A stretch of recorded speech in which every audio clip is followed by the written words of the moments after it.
का time table नहीं देगा? आदत थी है ना, आदत हो गई ना फिर जाने की। चलिए स्टार्ट करते हैं। चलो आज कलेश काट देते हैं ना। चलिए आज कलेश काट देते हैं। चलिए। हाँ, सारा ही खत्म हो रहा है। हाँ क्या करें, अब होता ही है। चलिए स्टार्ट करते हैं। अब बात कर लेते हैं आगे, और कहाँ तक करवा दिया, शायद हमने प्रताप तक करवा दिया, राणा प्रताप तक। और राणा प्रताप की मृत्यु भी हो गई है ना। चलिए अब आगे हम अमर सिंह जी से पढ़ेंगे। और अमर सिंह जी से छोटे छोटे राजा ऐसे हैं, मान लो आएंगे और जाएंगे, आपको ना आने का पता चल पाएगा ना जाने का पता चल पाएगा, सीधे बस 10 ही बजेंगे सीधे। चलिए, तो अब यहाँ जैसे राणा प्रताप है ना, उसमें एक लाइन लिखनी है आपको। राणा प्रताप में एक लाइन लिखनी है, नोट लगा के मैं आपको थोड़ा सा बता देता हूँ, उसके बाद आगे पढ़ेंगे। एक बात आती कि राणा प्रताप जब हल्दी घाटी युद्ध में, राणा प्रताप जब हल्दी घाटी युद्ध में ऐसे माना गया था, सब सब कुछ खो चुके थे, तो राणा प्रताप को चूलिया गांव में मुलाकात होती है भामाशाह से, जो मूलतः कहाँ के थे, पाली के थे। इनकी मुलाकात चूलिया गांव में हुई। इन्होंने खूब सारा पैसा निदान किया, जिसके कारण उन्हें मेवाड़ का भामाशाह कहते हैं, मेवाड़ का दूसरा उद्धारक कहते हैं। लेकिन एक क्वेश्चन आता है कि जब भामाशाह को राणा प्रताप ने अपने राज्य में शामिल किया, अपने लोगों में शामिल किया, तो उन्हें कौन सा पद दिया था, ये पद वाला क्वेश्चन आता है।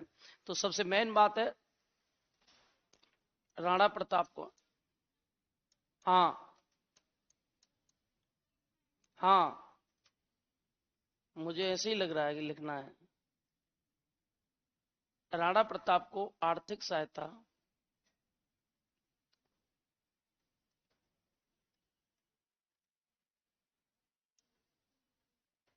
या मदद की, और वो की थी भामाशाह। ये दोनों भाई हैं,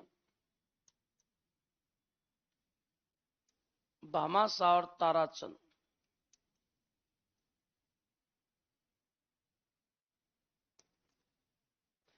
इनमें आपको ध्यान रखना है कि जो हमारा क्वेश्चन आता है कि राणा प्रताप और भामाशाह की मुलाकात कहाँ हुई।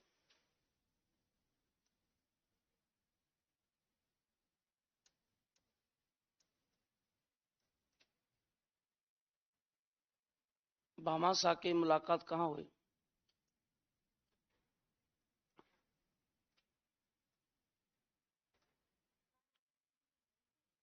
हाँ, दोनों भाई हैं, और इनकी मुलाकात हुई थी भाई चूलिया गांव।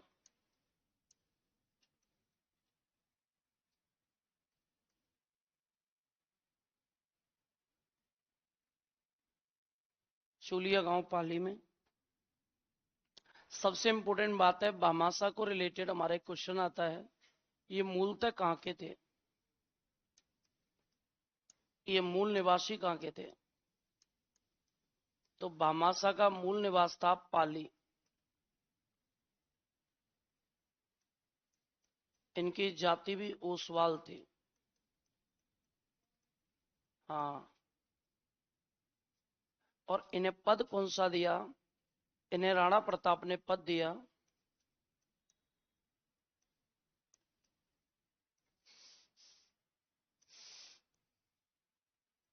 और राणा प्रताप द्वारा ने जो पद दिया गया था, वो दिया गया था मुख्य सलाहकार का।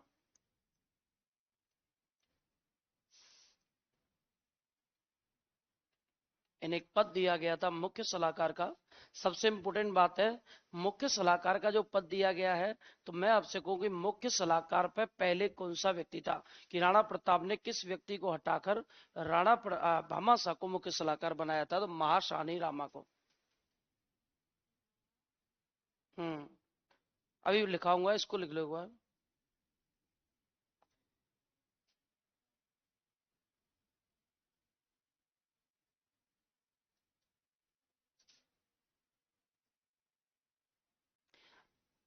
देखो, मिडाबल हिस्ट्री स्किप क्या करनी है, फिक्स राजा हैं। मैंने आपको मारवाड़ के भी बताए थे, 2-3 राजा पढ़ रहे हैं। मेवाड़ के भी 2-3 राजा ही पढ़ रहे हैं। जैसे एक तो पढ़ना है कुंभा, और थोड़ा सा जैत्र सिंह देखना है बस। आजकल जैत्र सिंह ट्रेंड में है। जैत्र सिंह के अलावा कुंभा, कुंभा के बाद सांगा, सांगा के बाद प्रताप। पूरा पढ़ना क्यों है, और राज सिंह, ये पढ़ लो। बाकी आपको ऐसे लोड क्यों लेना है। अब आपको कई बार माइंड पे ये रहता है कि 3-4 2-3 क्वेश्चन आएंगे, 3-4 क्वेश्चन आएंगे, उसके लिए इतना बड़ा कैसे पढ़े। अरे पढ़ना क्यों, आपके माइंड में क्लियर होना चाहिए कि पूरा हम पढ़ेंगे तो भी आपको याद नहीं होगा, और पूरा पढ़ भी लोगे तो टाइम भी जाएगा। तो क्यों ना आप मेवाड़ से 5 राजा कंबाइंड करने 5 राजा पढ़ने बस। मारवाड़ से भी मैंने बताए थे कि मारवाड़ से सब क्यों पढ़ना है, इतना झंझट क्यों पालना है। आपको जोधा देख लो एक बार, और जोधा के बाद मालदेव देख लो, राव मालदेव, एक चंद्रसेन देख लो, और यदि आप देख सकते हो एक तो विजय सिंह। बस 4 ही कर लो। में से तो एक मानसिंह भी याद कर सकते हैं। 4 आप पढ़ लेंगे खूब है। ये साफ पूरा याद कैसे करोगे आप सबसे ज्यादा मॉडर्न हिस्ट्री को तैयार करना है कि मॉडर्न हिस्ट्री पढ़ लें, यही इंपॉर्टेंट है। और लास्ट टाइम में इनका क्या करना है, ये जो मैंने राजा बताए ना, इनको पढ़ के एक एक पेज में, जैसे मेवाड़ के 5 राजा एक पेज में शॉर्ट रूप में लिखने हैं, एक पेज में मारवाड़ के शॉर्ट रूप में लिखने हैं, उनकी मेन मेन बातें, और रिवाइज करते रहना है। पूरा का पूरा पढ़ने थोड़ी बैठोगे, 1-2 बार ढंग से पढ़ना है। उनके बाद एक एक पेज में पूरा मेवाड़ एक साइड में, जिसमें मेन मेन बातें नाड़ा प्रताप की मेन मेन बातें, एक पेज में ही मारवाड़, एक पेज में आमिर, एक पेज में चौहान, 3-4 पेजों में पूरा मध्यकालीन खत्म। वो बार बार रिवाइज करना है एग्जाम से पहले बस। आमिर, आमिर के देखो, आमिर में आपको सबसे इंपॉर्टेंट है मानसिंह, मिर्जा जयसिंह, सवाई जयसिंह,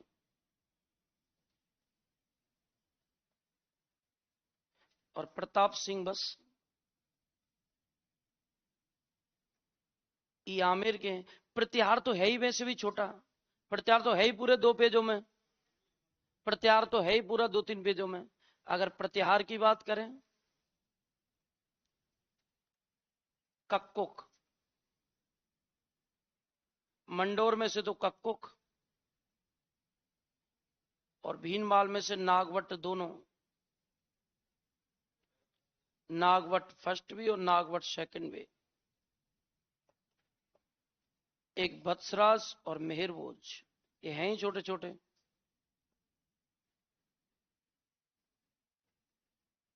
चौहानों में, और ये ऐसे हैं कि एक एक पेज पे आप इन्हें सेलेक्ट कर सकते हो, मेन मेन चीजें बस यही पढ़नी है। अब चौहानों में देखो, चौहान अजय राज मोस्ट इंपोर्टेंट, तो अजय राज, अजय राज के अलावा अणुराज भी रहने दो, अजय राज ही पढ़ लो। अजय राज के बाद विग्रह राज, और फिर सीधे पृथ्वीराज बस। लेकिन इसमें हम्बीर देव और पढ़ना, रणथंभौर का हम्बीर देव, और जालौर का कानड़ देव, ये पूरा हो गया।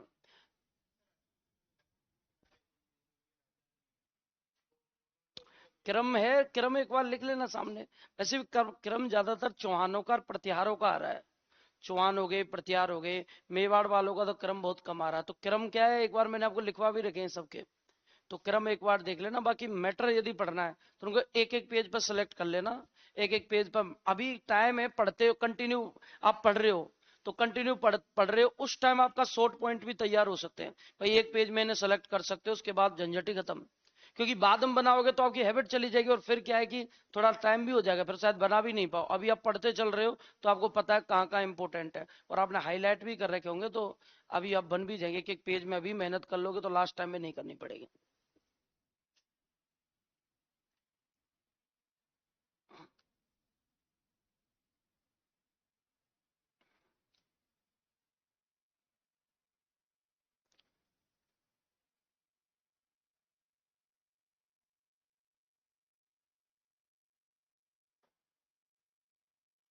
सबसे बड़ी समस्या यही थी सबकी कि कितना पढ़े मध्यकालीन को। भाई मॉडर्न अच्छे से पढ़ लेना। मॉडर्न देखो, मैंने आपको याद करवाने की पूरी कोशिश की। यदि आप रिवाइज करते रहोगे ना तो मॉडर्न आपको याद रहेगी, उसमें आपके क्वेश्चन गलत नहीं होंगे यदि आप रिवाइज करते रहोगे तो उसे, क्योंकि आपको याद कराने की पूरी कोशिश की है। सर डावड़ा कांड कब हुआ था? 13 मार्च 1947 को। कांडों को कहते रहो, कांडों को एक साथ लिखना है, प्रजामंडल को एक साथ लिखना है, कौन सा कब हुआ है, घटनाक्रम पूरी लिखनी है। वो तो एक पेज में आप शॉर्ट भी बना सकते हो, प्रजामंडल के सारे कांड और वो हो गए, किसान आंदोलन के दौरान की चीजें हो गई सारी की सारी। हाँ सीक्वेंस आएगा, तभी तो मैं कह रहा हूँ एक साथ लिखनी है वो आपको, और एक पेज पर लास्ट में सबके बना सकते हो आप, सब कुछ लिखा हुआ है आपके पास। चलिए अब स्टार्ट करें, नहीं तो ये रह जाएगा। डाबी और डाबा, डाबा कोई नहीं है, डब्बा, डाबड़ा।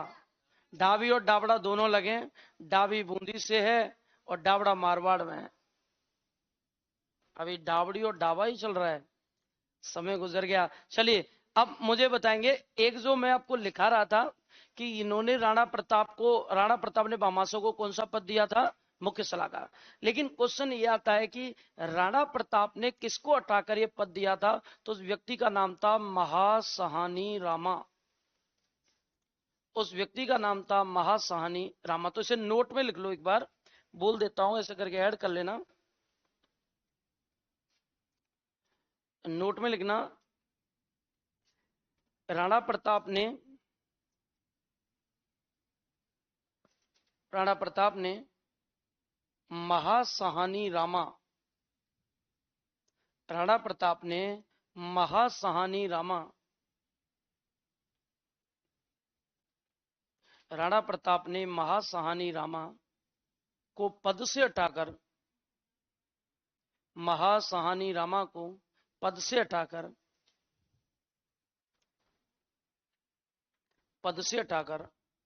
भामाशाह को मुख्य सलाहकार का पद दिया था। भामाशाह को मुख्य सलाहकार का पद दिया था।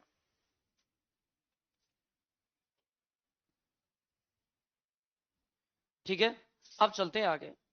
ये हमारा वो पूरा का पूरा पैटर्न हो गया। अब हम अमर सिंह पढ़ते हैं। छोटे छोटे राजा हैं, एक एक दो दो पॉइंट है उनके, एक एक दो दो लाइनों को अपन देखेंगे और उसके बाद ये क्लोज हो जाएगा। देखिए, इनके बाद इनके बेटे आए हैं अमर सिंह।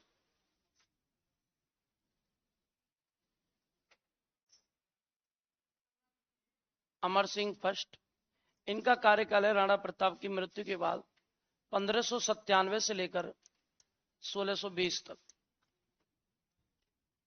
देखिए, इसको लेकर अगर हम बात करेंगे तो अमर सिंह फर्स्ट है 1597 से लेकर 1620 तक। एक तो बात ये ध्यान रखना, जब भी इस टाइप का क्वेश्चन और आ रहे हैं आजकल, जब कोई राजा बनता है तो इसके समकालीन मुगल बादशाह कौन थे। तो जैसे अमर सिंह पढ़ते हैं, अमर सिंह पढ़ते हैं तो इनके समकालीन बादशाह, इनके समकालीन बादशाह।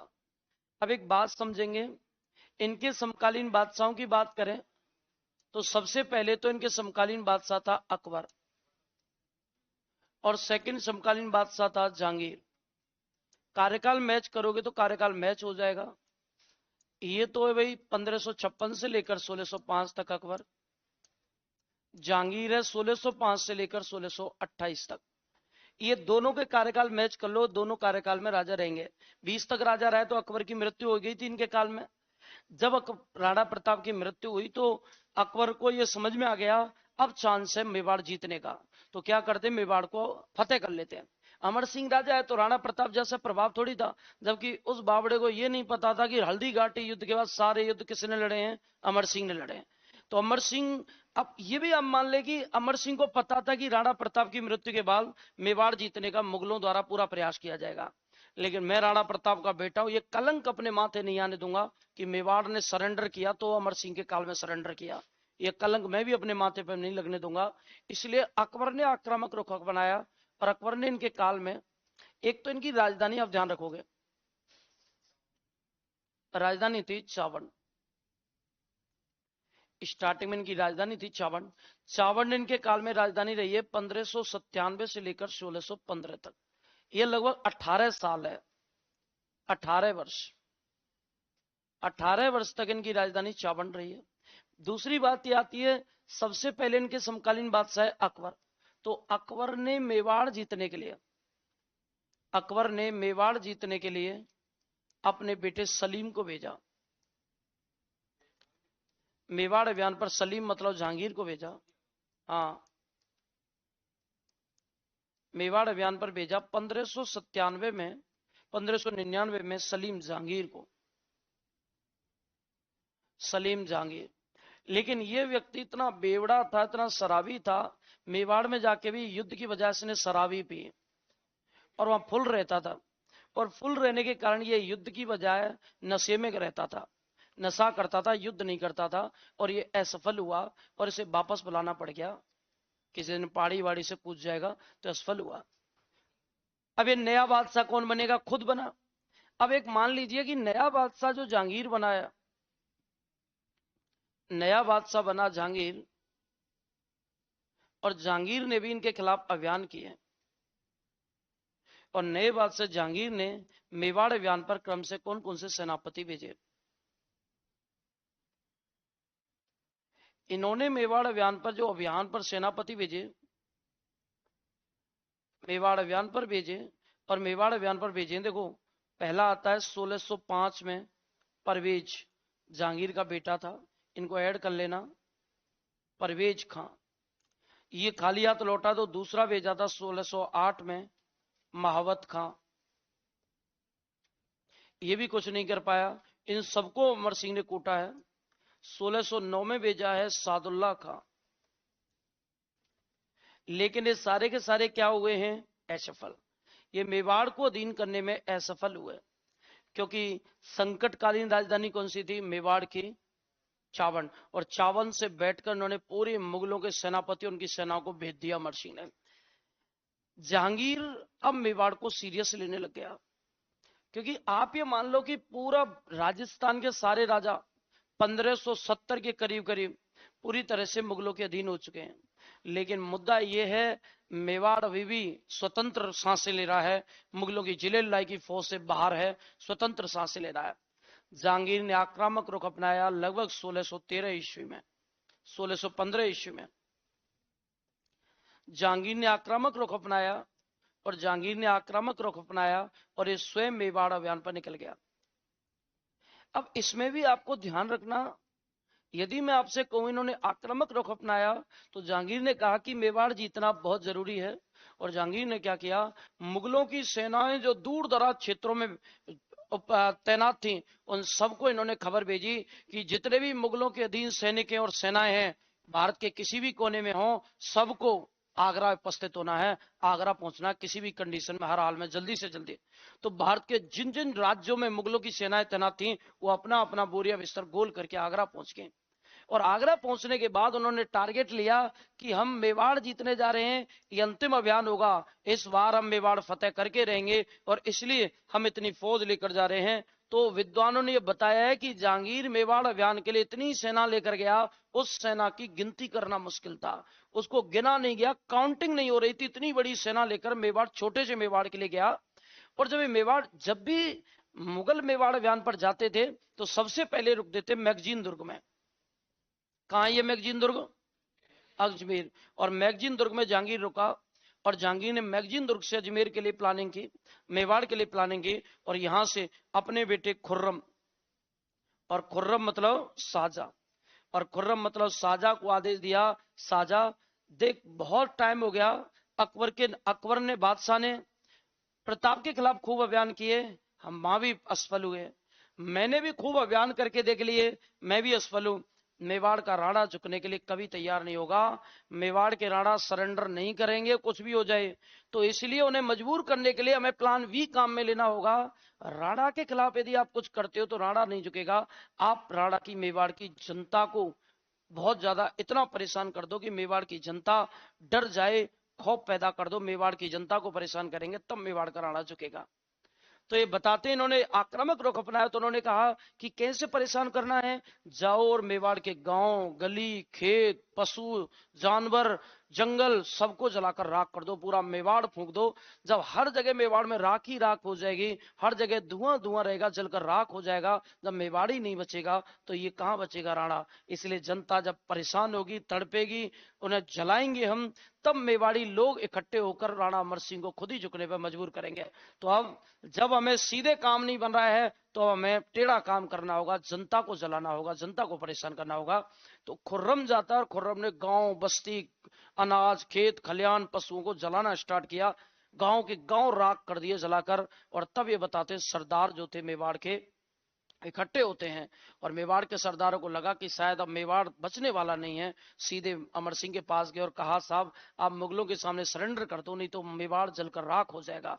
अमर सिंह ने कहा मैं राणा प्रताप का बेटा हूं, ये कलंक लेकर नहीं मर सकता कि अमर सिंह ने मुगलों के सामने सरेंडर कर दिया, घुटने टेक दिए। मैं ये कलंक लेकर कभी नहीं मरना चाहता, अगर मैं मर जाऊं उसके बाद आप अधीनता स्वीकार कर लेना, लेकिन जीते जी नहीं। तो ये बता दें जब सरदारों की बात नहीं मानी तो अमर सिंह जी का एक बेटा था कर्ण सिंह, सारे सरदार कर्ण सिंह के पास इकट्ठा होकर गए और कर्ण सिंह को मोटिवेट किया, आप राजा किसके बनोगे, जब कुछ बचेगा तभी तो राजा बनेगा तू।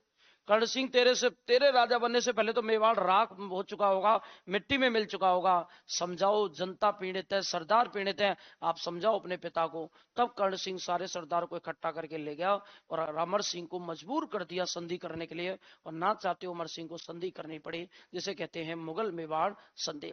राजी तो हो गया, लेकिन अमर सिंह ने कहा जिस दिन संधि हो जाएगी उस दिन अमर सिंह राजपाट छोड़ देगा, क्योंकि मैं ये कलंक लेकर गद्दी पर बैठना शोभा नहीं देगा, मुझे पसंद नहीं है, मैं उसी दिन राजपाट छोड़ दूंगा। इसलिए जंगलों में चले गए थे, आहड़ की पहाड़ियों में। तो मुद्दा ये है कि किसने मजबूर किया है संधि करने के लिए, कर्ण सिंह ने। और ये कहां से सेना आई थी, मैगजीन दुर्ग से, और ये कौन आया था, खुर्रम। तो इसलिए एक संधि होगी जिस संधि को कहते हैं मुगल मेवाड़ संधि।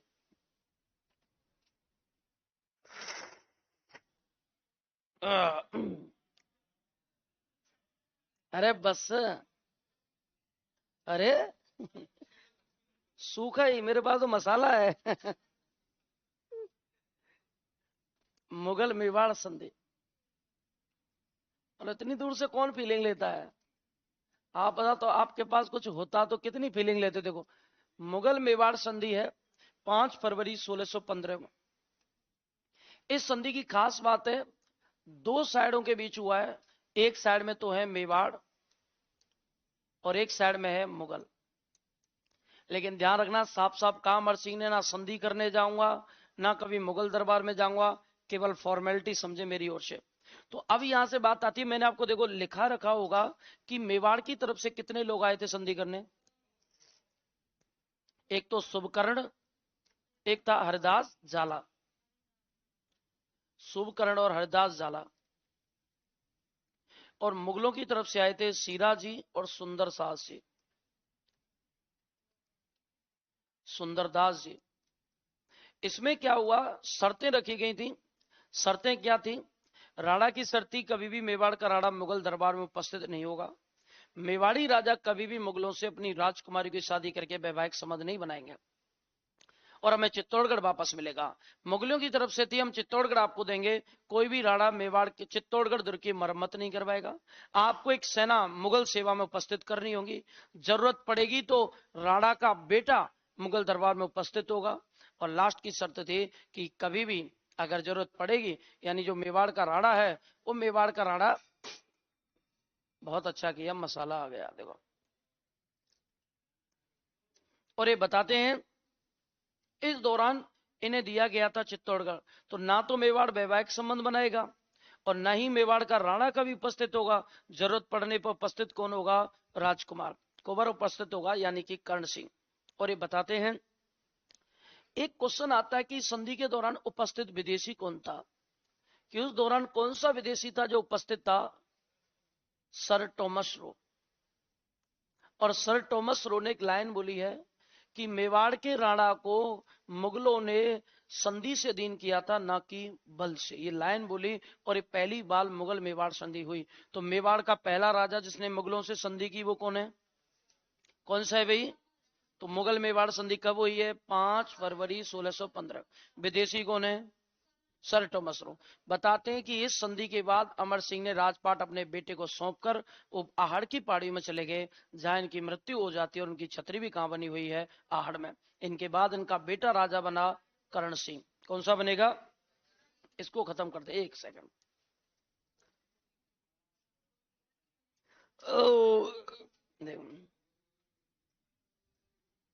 चलिए अब देखते हैं। सारे लोग ऊपर देखो, नीचे मत देखो, है ना, क्योंकि काम की बातें ऊपर है। अच्छा देखो, अमर सिंह की छतरी लिखवा रखी है क्या? लिखवा रखी है क्या अमर सिंह की छतरी? कहाँ है बताओ? चलिए बहुत अच्छा किया आपने बता दिया। इसके बाद इनका बेटा राजा बनेगा करण सिंह। हाँ हाँ, क्या किया? कितने? सबकी खंबे नहीं बताते हैं। फिर सबके खंबे गिने भी तो नहीं गए, काउंटिंग भी तो नहीं की गई। मेन मेन राजाओं के खंबे गिने जाते हैं, सबके खंबे। साहित्य का कर्नल टोड ही नहीं पहुंच पाया। कितने खंबे गिनता तो बुजुर्ग हो जाता खंबे गिनते गिनते। सबके नहीं बता दे। करण सिंह का कार्यकाल है 1620 से लेकर 1628 तक। करण सिंह के जीवन में कमी काम है, और ये बताते हैं। सबसे मेन तो ये है कि इसका समकालीन बादशाह से पूछे तो कौन होगा बताओ? इनका समकालीन बादशाह कौन होगा? जहांगीर। और ये जो जहांगीर था, इस जहांगीर का एक बेटा था खुर्रम, और खुर्रम को ही क्या कहते हैं? शाहजहां। खुर्रम को ही क्या कहते हैं? शाहजहां। अब एक बात को समझे आप। हाँ, एक बात को समझेंगे आप। आपको बता सकते हो खुर्रम की मां कहां की राजकुमारी थी? जोधपुर की। कहां की राजकुमारी थी? मानी वही, मोटा राजा उदय सिंह की बेटी थी। अब इसको समझो एक बार। यहां से हमारा तथ्य क्या है? कर्ण सिंह का समकालीन बादशाह तो ये है, लेकिन उनका बेटा कौन सा था? खुर्रम। कर्ण सिंह के बारे में ये बात आती है, आपसे पूछे मेवाड़ का पहला शासक जो मुगल दरबार में उपस्थित हुआ कौन सा था? कर्ण सिंह। पहला शासक जो मुगल दरबार में गया, जो मुगल दरबार में उपस्थित हुआ, तो ये मान लीजिए पहली बार ये उपस्थित हुआ था मुगल दरबार में। दूसरी बात आती है, इसको जहांगीर ने मनसबदारी दी। तो मेवाड़ का पहला राजा जिसने मनसबदारी प्राप्त की वो भी कौन है? करण सिंह। और इसको मनसबदारी दी गई थी कितने की? 5000 की। तो अब मैं आपसे कहूं, बताइए मनसबदारी किसने दी है? ये जहांगीर ने। बादशाह कौन था? जहांगीर। तो ये देगा भी कौन भाई? जहांगीर। तो अब मैं आपसे कहूं, बताइए मेवाड़ का पहला राजा बताइए जिसने मेवाड़ का पहला राजा जिसे मुगलों द्वारा मनसबदारी दी गई थी, वो भी कौन है? कर्ण सिंह। तो मनसबदारी किसको दी गई है? कर्ण सिंह को। अगली बात है, कर्ण सिंह ने, आपने कभी उदयपुर कितने लोग गए हुए हैं आज तक? वहीं गए, वहीं रहते हैं। चलिए वहीं गए। तो आपने पिछोला झील देखी है? इसके बीच में 2 महल बने हुए हैं, जग मंदिर और जग निवास। देखे? और जग मंदिर और जग निवास का निर्माण प्रारंभ करवाया था कर्ण सिंह ने। किसने करवाया था? कर्ण सिंह ने उन मंदिरों का, उन महलों का निर्माण प्रारंभ करवाया, लेकिन इनको पूर्ण करवाता है जगत सिंह सेकंड। पूर्ण किसने करवाया था? अब एक कंडीशन आती है, आपसे कभी भी पूछा, नहीं नहीं फर्स्ट नहीं है, सेकंड। फर्स्ट नहीं करवाएगा, फर्स्ट तो इसका बेटा ही है, वो नहीं करवाएगा, सेकंड करवाएगा। तो निर्माण का आपको ध्यान रखना है, पिछोला झील है भाई। और ये जो पिछोला झील है, इस पिछोला झील के बिल्कुल बीच में स्थित है। एक का नाम है जग मंदिर और एक का नाम है जग निवास। जग निवास। लेकिन जगत निवास आ जाए तो जगत निवास इनमें से नहीं। जगत निवास जगत सिंह सेकंड अलग से एक महल बनवाएगा उदयपुर में। ये केवल जग निवास है, समझो इसको। मैं आपसे कहूं, इन महलों का निर्माण प्रारंभ किसने करवाया? तो करण सिंह ने। इनका निर्माण प्रारंभ किसने करवाया? करण सिंह ने। एक तो ये बात है, ये तो करण सिंह ने करवाया, चलो मान लिया। लेकिन मैं आपसे कहूं, इन महलों का निर्माण पूर्ण किसने करवाया? जगत सिंह सेकंड है। हम मुगलों में एक बड़ी भ्रांति है, मुगल राजाओं में हर एक राजा ने अपने बाप का विद्रोह किया है। मुगलों में फिक्स एक कंटेंट है, और वो है मुगलों के हर राजा ने अपने पिता का विद्रोह किया है। ये जो जहांगीर था, जहांगीर का विद्रोह किया था खुर्रम ने। खुर्रम मतलब कौन है? साजा, आपको मैंने बताया था इसका एक और बेटा था खुसरो। आमेर की राजकुमारी थी भगवंत दास की बेटी मानबाई, उसका बेटा जिसे अंधा करवा दिया था जहांगीर ने, याद है आपको? तो उसकी मां जाकर उसे जेल में मारती है और आत्महत्या कर लेती है, पुत्र अंता मां थी। इस शाहजहां ने भी अपने पिता जहांगीर का विद्रोह किया। रीजन ये भी है क्योंकि इस समय जहांगीर का के राज्य पर पूरा प्रभाव नूरजहां का था।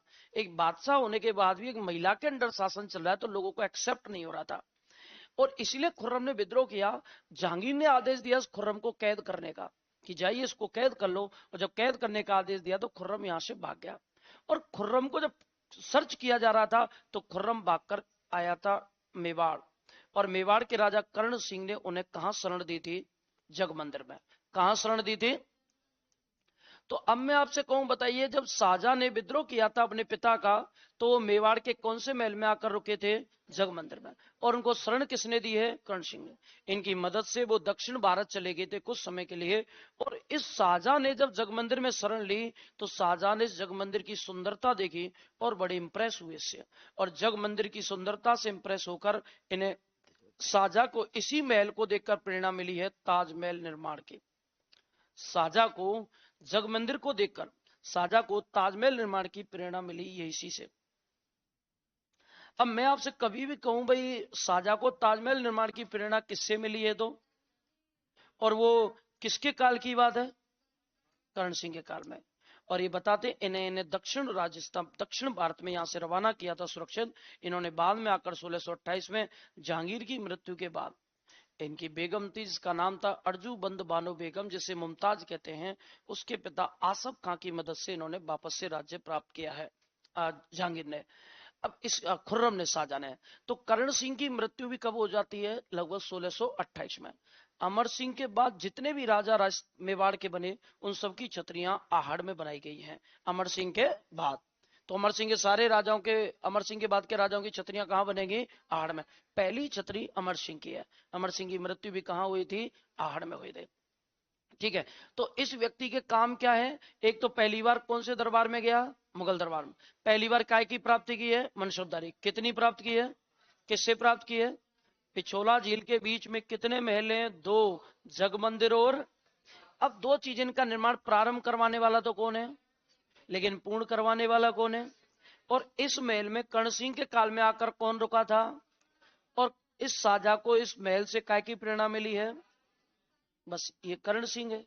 कर्ण सिंह के द्वारा कर्ण विलास महल भी बनवाया गया उदयपुर में, कि इनके द्वारा उदयपुर में कौन सा निर्माण करवाया गया था?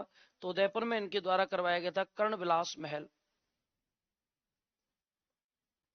उदयपुर में एक महल बनवाया था इन्होंने, कर्ण विलास महल, उदयपुर। है कहा? नहीं नहीं, पानी के अंदर नहीं, वो तो दिखता है, डिजाइनिंग के अकॉर्डिंग दिखता, बाकी पानी के ऊपर ही है। उस हिसाब से बनाया गया, दिखता लगता है ऐसा पानी के अंदर है। होटल है, इसका चार्ज बहुत बड़ा है, बहुत ज्यादा महंगी है, हर कोई तो जा ही नहीं सकता यार। हाँ, आम आदमी तो जा ही नहीं सकता, ये सबके लिए थोड़ी है। तुम तो बस देख सकते हो, वो भी पाल पे खड़े होके कैसा है। हाँ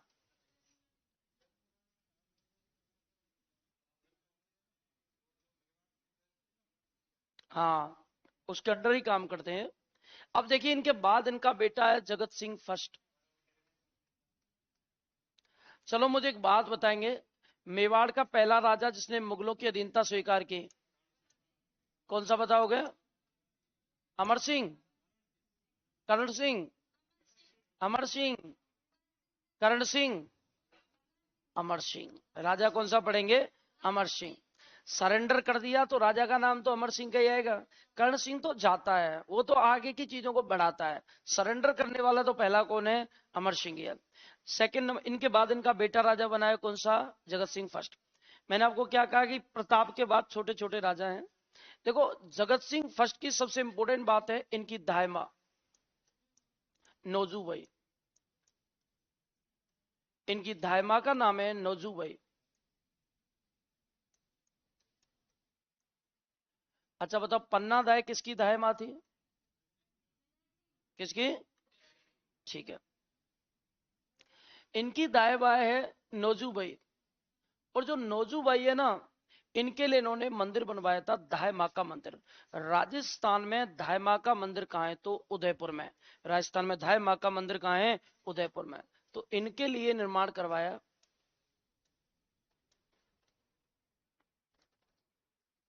इनके लिए बनवाया दाई माँ का मंदिर।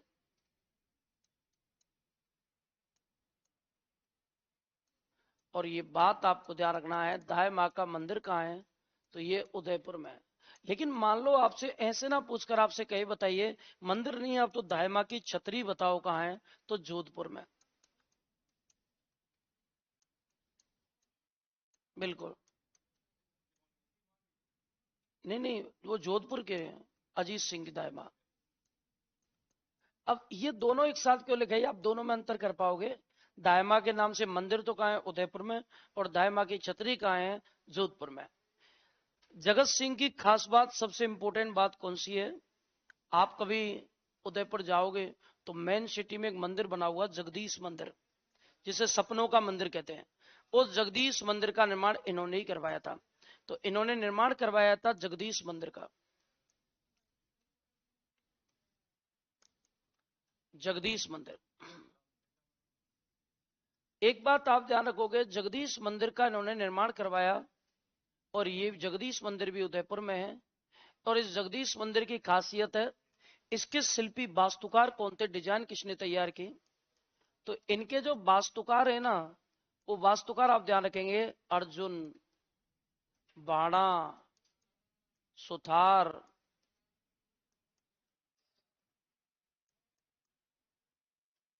कौन कौन हो गए? अर्जुन, बाणा, सुथार। और ये बताते हैं, इसको कहते हैं सपनों का मंदिर। इसे क्या कहते हैं? सपनों का मंदिर। अब आपसे पूछा जाए जगदीश मंदिर राजस्थान में कहाँ स्थित है भाई? उदयपुर में। सपनों का मंदिर किसको कहते हैं? जगदीश मंदिर को, जिसके शिल्पी कौन है, वास्तुकार? अर्जुन, बाणा, सुथार। काय के शिल्पी हैं? वास्तुकार है, शिल्पी कौन होते हैं? जो, बिल्कुल, बहुत बढ़िया, बहुत अच्छा बताया आपने। अब देखो, जगत सिंह फर्स्ट की सबसे इंपॉर्टेंट बात क्या है? एक तो ये बात आती है कि जगत सिंह के काल में प्रतापगढ़ के सामंतों ने विद्रोह कर दिया था कि प्रतापगढ़ को स्वतंत्र रियासत घोषित किया जाए। तो उन्होंने प्रतापगढ़ के सामंतों को मरवा दिया था। मुगल मेवाड़ संधि हुई थी, उसमें चित्तौड़गढ़ हमें रिटर्न दिया गया। और चित्तौड़गढ़ रिटर्न दिया गया तो एक शर्त रखी गई कि मेवाड़ के राणा चित्तौड़गढ़ दुर्ग की मरम्मत नहीं करवाएंगे। मेवाड़ के राणा चित्तौड़गढ़ दुर्ग की मरम्मत नहीं करवाएंगे। लेकिन जगत सिंह ने जानबूझकर चित्तौड़गढ़ दुर्ग की मरम्मत करवाई और मुगल मेवाड़ संधि को तोड़ दिया। तो मेवाड़ का ऐसा राजा जिसने मुगल मेवाड़ संधि तोड़ी है, वो भी कौन है? जगत सिंह। इन्होंने चित्तौड़ दुर्ग की मरम्मत प्रारंभ करवाई।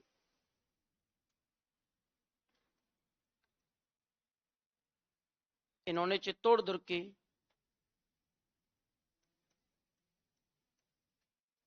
मरम्मत करवाई और मुगल मेवाड़ संधि तोड़ दी। और मुगल मेवाड़ संधि तोड़ी। मुगल मेवाड़ संधि तोड़ दी। इनके काल में मुगलों का हस्तक्षेप नहीं हुआ। रीजन, मुगलों का हस्तक्षेप इसलिए नहीं हुआ क्योंकि शाहजहां के जो, जहांगीर के जो बेटे थे, वो आपस में युद्धों में ही बिजी थे। और ये बताते हैं इसलिए क्योंकि उसके बेटे भी खुसरो, खुर्रम, परवेज, रसूल, शहरयार, इधर से नूरजहां अलग से राज्यपाट प्राप्त करने में लगी हुई है। तो इसलिए वो आपस में इतने बिजी थे, उन्होंने इधर ध्यान ही नहीं दिया। तो इस व्यक्ति ने मरम्मत करवा के संधि को तोड़ दिया। बाप के अधूरे काम को बेटा पूरा करेगा। इनका बेटा था राज सिंह, और राज सिंह ने खुले में विद्रोह किया। जगत सिंह में केवल इतना है कि धायमा है नौजू भाई, और इनके लिए इन्होंने धायमा का मंदिर बनवाया, साथ ही साथ निर्माण करवाया जगदीश मंदिर का, जिसे क्या कहते हैं? सपनों का मंदिर। ऐसे मानते हैं कि जगत सिंह फर्स्ट काशी वाराणसी के ब्राह्मणों को दान भेजा करते थे, दान दिया करते थे बहुत ज्यादा, जिसके कारण इन्हें ऐसे माना गया है कि मेवाड़ का दूसरा दानवीर कर्ण कहा जाता है। और ये किसको कहते हैं? हम जगत सिंह को। तो एक नोट में लिख लो यदि ऐड नहीं किया है तो। है, आगे आएगा ना। वो आएगा संग्राम सिंह सेकंड के बाद 1734 में, और हम बात करें 1652 की। नोट में लिखना, क्या लिख रहे थे नोट में? हाँ, जगत सिंह फर्स्ट ने काशी वाराणसी के ब्राह्मणों को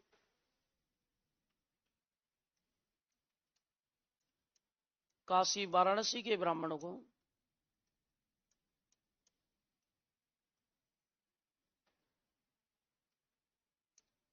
दिया,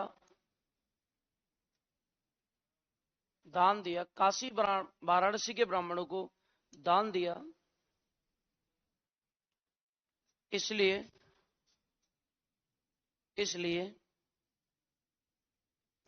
इन्हें मेवाड़ का दूसरा दानवीर कर्ण कहते हैं।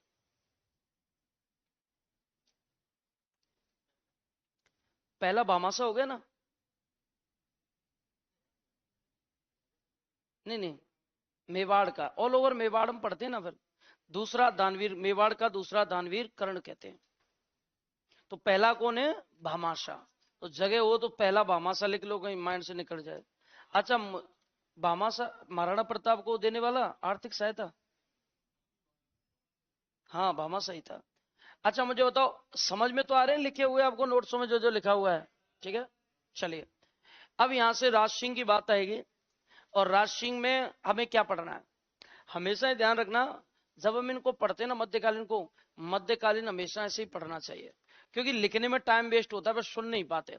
और टाइम कम था थोड़ा, इसलिए हमने थोड़ा उस टाइप से किया है। बाकी बहुत ज्यादा इंटरेस्टिंग है मेडाइवल हिस्ट्री, इतनी ज्यादा कि आपको खुद को भी स्वाद आए, लेकिन टाइम के अकॉर्डिंग हमने पढ़ा है। ठीक है, चलिए अब देखिए, अब यहां से बात आती है कि हम कौन सा पढ़ेंगे? राज सिंह। राज सिंह, ये जो मैंने आप लिस्ट बनवाई है ना कि मेवाड़ में से कौन कौन से राजा पढ़ने चाहिए, उनमें राज सिंह का भी नाम आता है। राज सिंह भी इंपोर्टेंट है। सबसे पहली बात है, जब राज सिंह राजा बने तो सबसे पहले इनकी उपाधि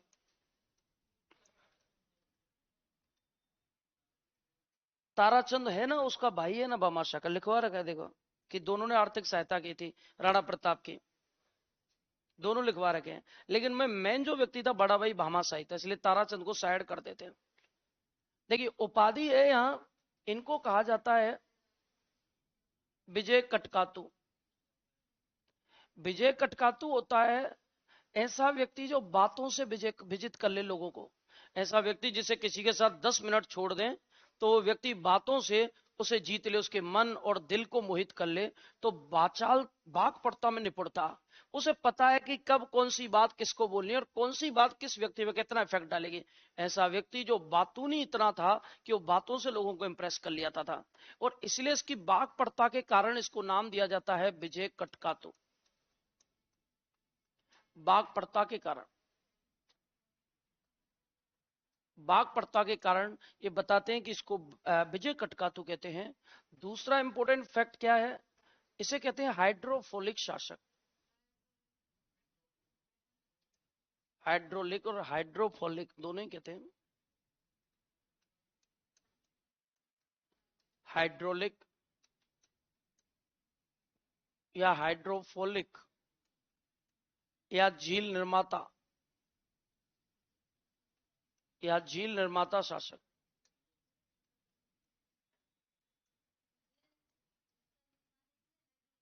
हाँ बिल्कुल सही समझा आपने।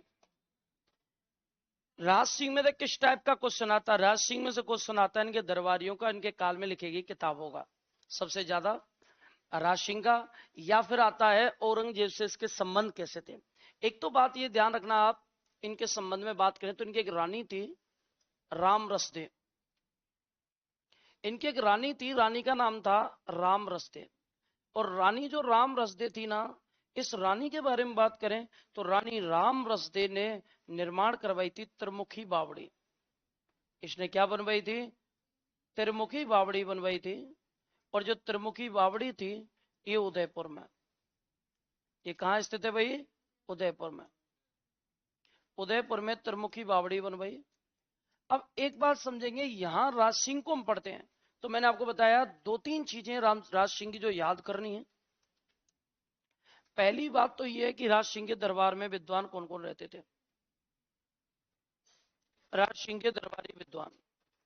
और जब राज सिंह के दरबारी विद्वान पढ़ते हैं तो पहला आता है रणछोड़ भट्ट तैलंग। ये नाम तो आपने कई बार सुना होगा, रणछोड़ भट्ट तैलंग। और रणछोड़ भट्ट तैलंग की बात करेंगे तो इन्होंने किताब लिखी है, एक बुक लिखी है अमर काव्य वंशावली। इनकी एक किताब है भाई, किताब का नाम है अमर काव्य वंशावली। ये कब काम आती है अमर काव्य वंशावली, वो भी ध्यान रखना। ये अमर काव्य वंशावली कब काम आती है, जब राणा प्रताप हल्दी घाटी युद्ध से भागकर बलीचा उनका घोड़ा जब उन्हें घायल अवस्था में ले गया, जब मुगल उनका पीछा कर रहे थे तो उनका एक भाई था शक्ति सिंह, वो उन्हें सुरक्षा के लिए जाता है और अपना घोड़ा देकर आता है, वो अमर काव्य वंशावली में है। जब मानसिंह राणा प्रताप से शिष्टमंडल में बात करने आया तो राणा प्रताप ने मानसिंह से उदय सागर झील पर मुलाकात की। उस चीज की जानकारी कौन सी किताब देती है, अमर काव्य वंशावली।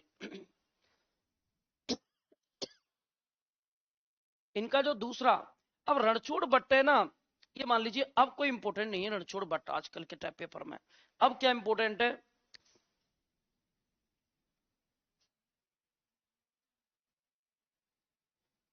कवि मान, कवि मान, कल्याणमल, किशोरदास,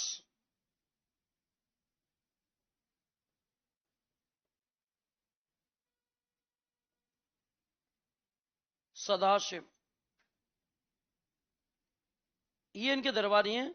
इनमें से जो कवि मान है वो सेकंड ग्रेड में पूछा गया था, जो पेपर हुआ था कुछ टाइम पहले सेकंड ग्रेड का, उसमें कवि मान पूछा गया था किसका दरबारी था, कौन सी किताब इनके द्वारा लिखी गई है। या फिर इनके मैचिंग के क्वेश्चन आ रहे हैं, कौन किसका दरबारी, कुंभा के हो गए, इसके हो गए, और एक ये मान लो कि और किसके जैसे रायमल के हो गए, रायमल के दरबारी कौन थे।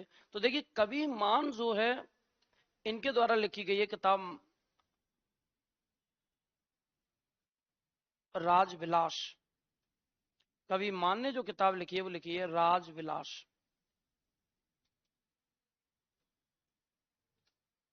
कल्याणमल ने जो बुक लिखी है, कल्याणमल की किताब का नाम है गुण गोविंद।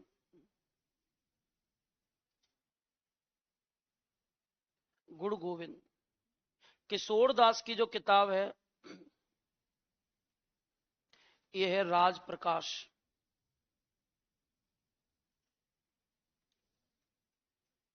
सदाशिव की किताब है राज रत्नाकर। है हाँ।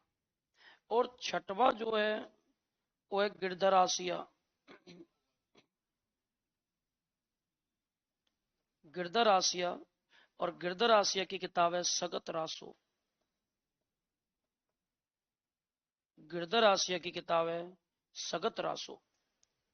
पूरे राजस्थान की ऐसी किताब जो राणा प्रताप नहीं, राणा प्रताप के भाई शक्ति सिंह के ऊपर लिखी गई है, वो यही है सगत रासो।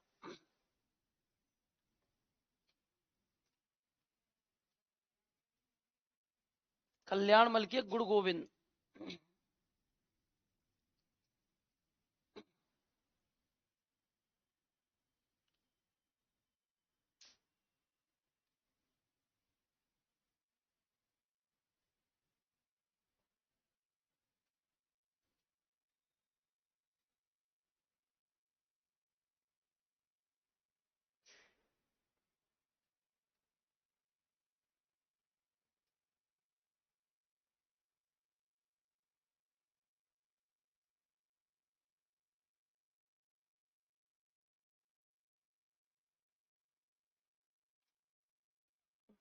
कवि मान लेटेस्ट सेकंड ग्रेड में आया हुआ क्वेश्चन है, कवि मान की किताब। और ये फिर एक शिफ्ट में आया था मैचिंग का कि कौन किसका दरबारी था।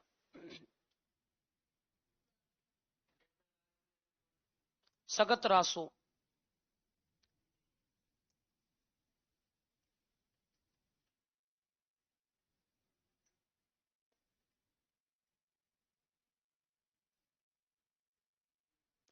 अब एक बात आती है कि राणा प्रताप की हल्दी घाटी युद्ध में जीत बताने वाली किताबें कौन कौन सी थी।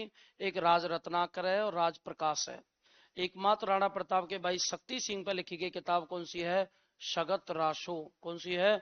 शगत राशो। ये तो लिखे हुए हैं, बन गया होगा सबका। तो दरबारी कितने हैं भाई? लगभग 6। पहला दरबारी का नाम क्या है? कौन सा? रणछोड़ भट्ट तेलंग। कौन सी किताब है? अमर काव्य वंशावली। दूसरा कौन सा है? कविमान। कौन सी किताब है? तीसरा कौन है? किताब कौन सी है? चौथा कौन सा है? किताब कौन सी है? पांचवा कौन सा है? कौन सी किताब है? छठवां कौन सा है?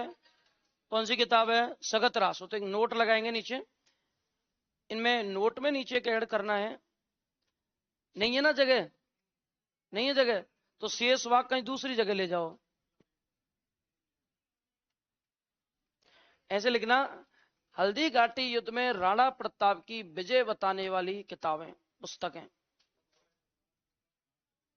लिख रखा है क्या वहां?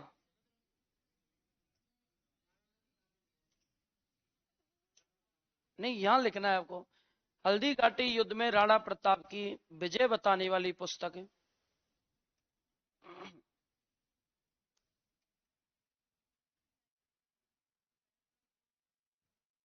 राज प्रकाश। राज प्रकाश। हल्दी घाटी युद्ध में राणा प्रताप की जीत बताने वाली पुस्तकें, राज प्रकाश। और प्रताप के भाई शक्ति सिंह। हाँ, और प्रताप नहीं, राज प्रकाश ही लिख लो, क्योंकि प्रायोरिटी इसको दी जाती है, उसमें कंफ्यूज हो जाएंगे। और प्रताप के भाई शक्ति सिंह पर लिखी गई एकमात्र किताब सगत रासो। और राणा प्रताप के भाई शक्ति सिंह पर लिखी गई एकमात्र किताब सगत रासो थी।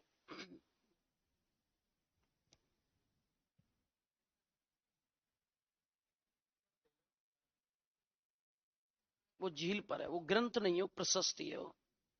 ये किताबें हैं, वो तो शिलाओं पे लिखा गया लेख है। ठीक है, अब बात आती है, इनके द्वारा एक झील बनवाई गई थी भाई, सगत रासो। इन्होंने निर्माण करवाया था राजसमंद झील का। अरे लिखा नहीं है क्या भाई? बन गया ना? हाँ या ना? राजसमंद झील। राजसमंद झील इन्होंने बनवाई है, और इसे मानते हैं राजसमंद झील की पाल पर, ये बता 25 शिलाओं पर लिखा हुआ एक लेख मिला है, राज प्रशस्ति, जो रणछोड़ भट्ट द्वारा लिखी गई है, जिसे एशिया की सबसे बड़ी प्रशस्ति मानते हैं, जिसमें बप्पा रावल से लेकर राज सिंह तक का इतिहास इनके द्वारा लिखवाया गया है। तो इसकी 9 चौकी की पाल पर,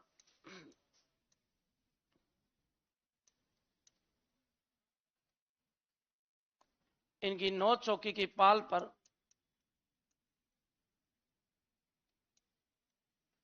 रणछोड़ भट्ट ने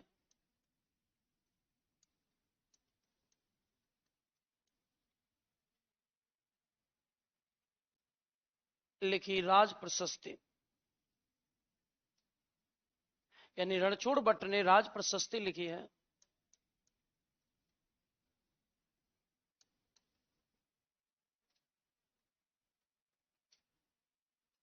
इस राज प्रशस्ति की खासियत क्या है? 25 शिलाओं पर लिखी हुई है। ये लिखी हुई है कितनी शिलाओं पर? 25 शिलाओं पर। कौन सी भाषा में लिखी हुई है? संस्कृत भाषा में। इसमें क्या जानकारी दी है इन्होंने? बप्पा रावल से लेकर राज सिंह तक का इतिहास।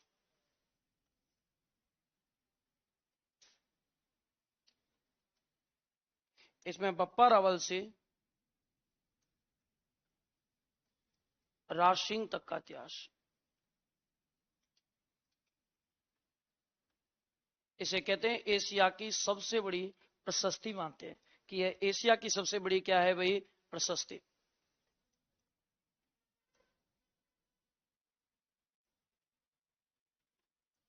इसे एशिया की सबसे बड़ी प्रशस्ति मानते हैं।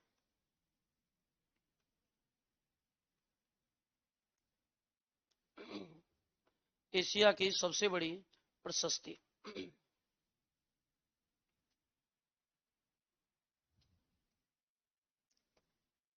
अब मुद्दा यह है कि राज सिंह का पूरा राजनीतिक जीवन है। और यदि राज सिंह का पूरा राजनीतिक जीवन है, अभी फर्स्ट ग्रेड में क्वेश्चन आया कि कौन कौन से मुगल बादशाह थे जिन्हें राज सिंह को जिन्होंने युद्ध के लिए इनवाइट किया था, युद्ध के लिए मदद के लिए उन्हें आप बुलाया था।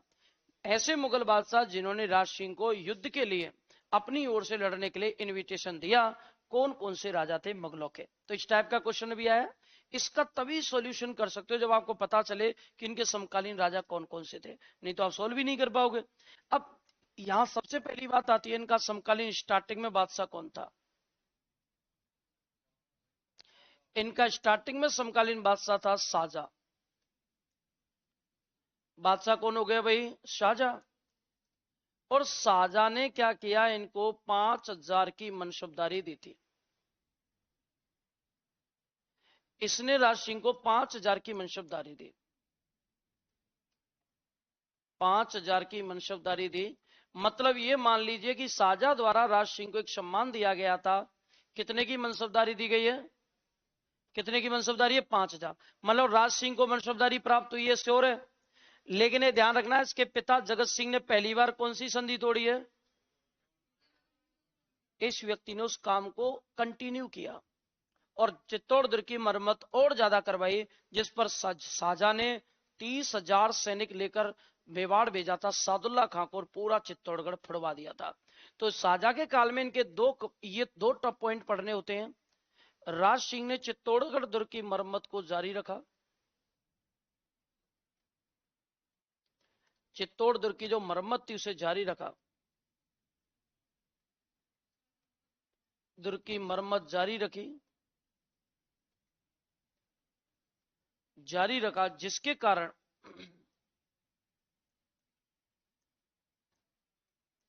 और ध्यान रखना, जिसके कारण शाहजहां ने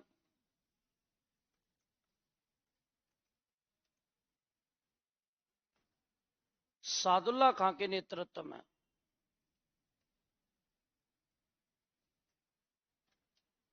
सादुल्ला खां के नेतृत्व में ये ध्यान रखना जारी रखा, जिसके कारण शाहजहां ने सादुल्ला खां के नेतृत्व में 30,000 सैनिक भेजे।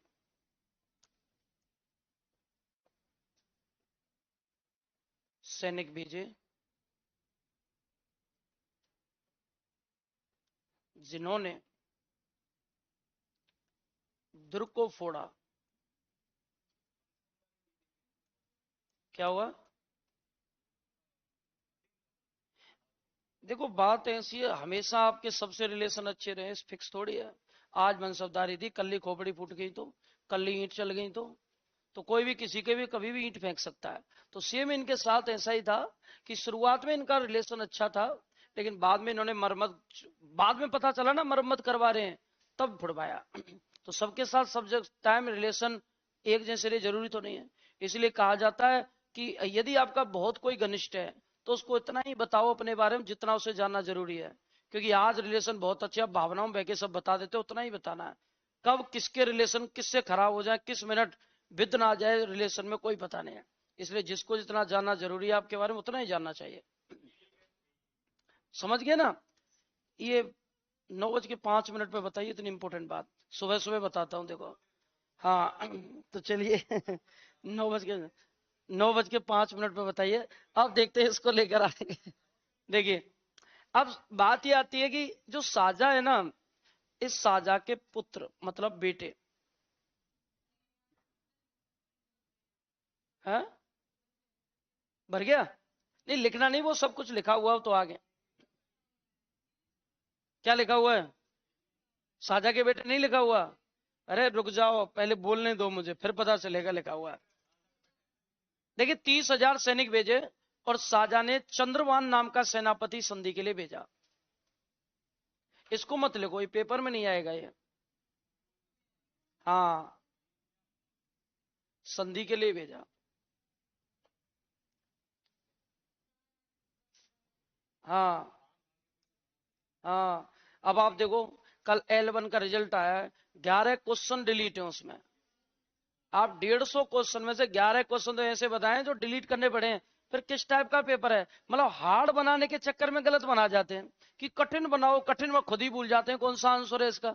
11 क्वेश्चन डिलीट करने पड़े हैं हर पेपर में। किसी में 8 डिलीट हैं, किसी में 10 डिलीट हैं, किसी में 11 डिलीट हैं। अरे जब हार्ड ही बनाना है तो कंटेंट तो अच्छा दो, फिर डिलीट करने पड़ते हैं। यही तो चक्कर है। अब बात ये आंसर की आप मिलाते हो, आंसर की में आपको लगता है ये कैसे हो गया, आपको भी नहीं मिलता वो क्वेश्चन, क्योंकि डिपार्टमेंट वालों को ही नहीं पता है कहां से दिया है।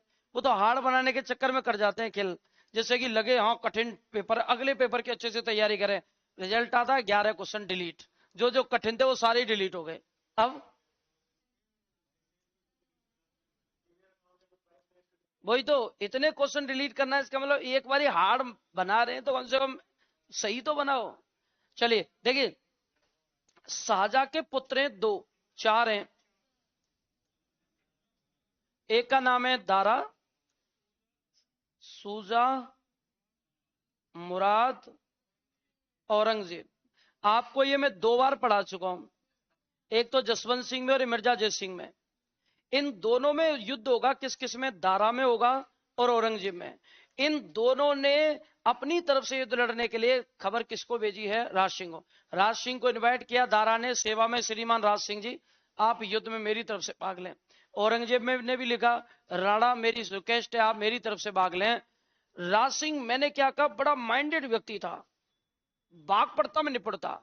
उसने एक स्थिति को देखा, यदि मैंने दारा का साथ दिया और किस्मत खराब रही तो औरंगजेब जीत जाएगा, और यदि मैंने औरंगजेब का साथ दिया और किस्मत खराब रही तो दारा जीत जाएगा। तो समय का भरोसा थोड़ी है, 1 मिनट में कब समय पलटी मार जाए कोई भरोसा नहीं। आज अच्छा समय चल रहा है, कल सुबह देखा कि आपका समय ही पलटी ले गया।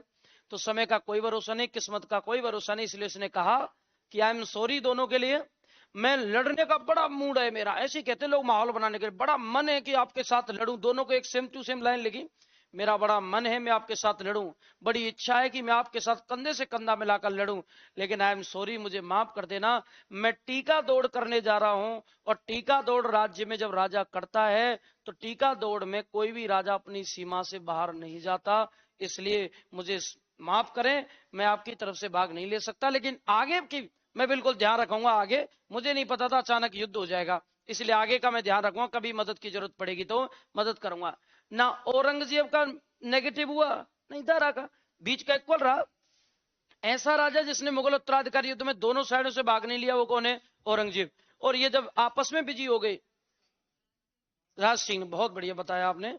चलिए, जीभ चिपक जाती है। देखो अब बात आती है इन दोनों के बारे में, इन दोनों की तरफ से भाग नहीं लिया। ये व्यक्ति माइंड देखो इसका, ये जब आपस में बिजी हुए तो टीका दौड़ का बहाना लगा के इसने उन्हीं जगहों पर धावा बोला जो मुगलों के अधिकार में थी, उनके थानों पर, और थानों से उनकी लूटपाट करके उन थानों को कब्जे में ले लिया, उनको लूटा, उनके हथियार लूटे, पैसा लूटा, उनको वहां से भगा दिया, सारे मुगल क्षेत्र इनके हो गए।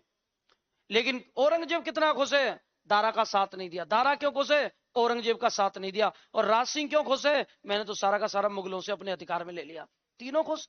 ये होता है माइंड की प्लानिंग। उसे पता युद्ध में भाग लेने से क्या मतलब, दारा जीते तो भी मुझे कोई फायदा नहीं, औरंगजेब जीते तो भी कोई फायदा नहीं, मुझे फायदा है टीका दौड़ से, इसका, उनकी इस अनुपस्थिति का फायदा उठाने का।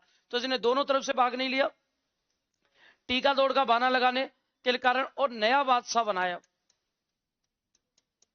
और नया बादशाह कौन बनेगा? औरंगजेब। नया बादशाह बना वही औरंगजेब, 1658 से लेकर 1707 तक। अब इसके काल में इनका पहले तो घनिष्ठता थी, बाद में विद्रोह हो गया। इस औरंगजेब ने राज सिंह को 6000 की मनसबदारी दी है।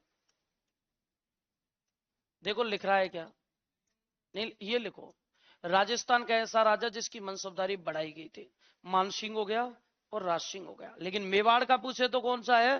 केवल राज सिंह। कि मेवाड़ का ऐसा राजा जिसके मुगलों द्वारा पहले जो मनसबदारी थी उसको प्लस किया गया था, राज सिंह। मनसबदारी दी गई, इसमें भी 2 पार्ट में कहा गया, 6000 जात पैदल सैनिक और 6000 सवार, इस टाइप से 2 पार्टों में दी गई थी। अब देखिए औरंगजेब ने अपना रूप दिखाना स्टार्ट किया। पहली बात, औरंगजेब ने अपना रूप दिखाया।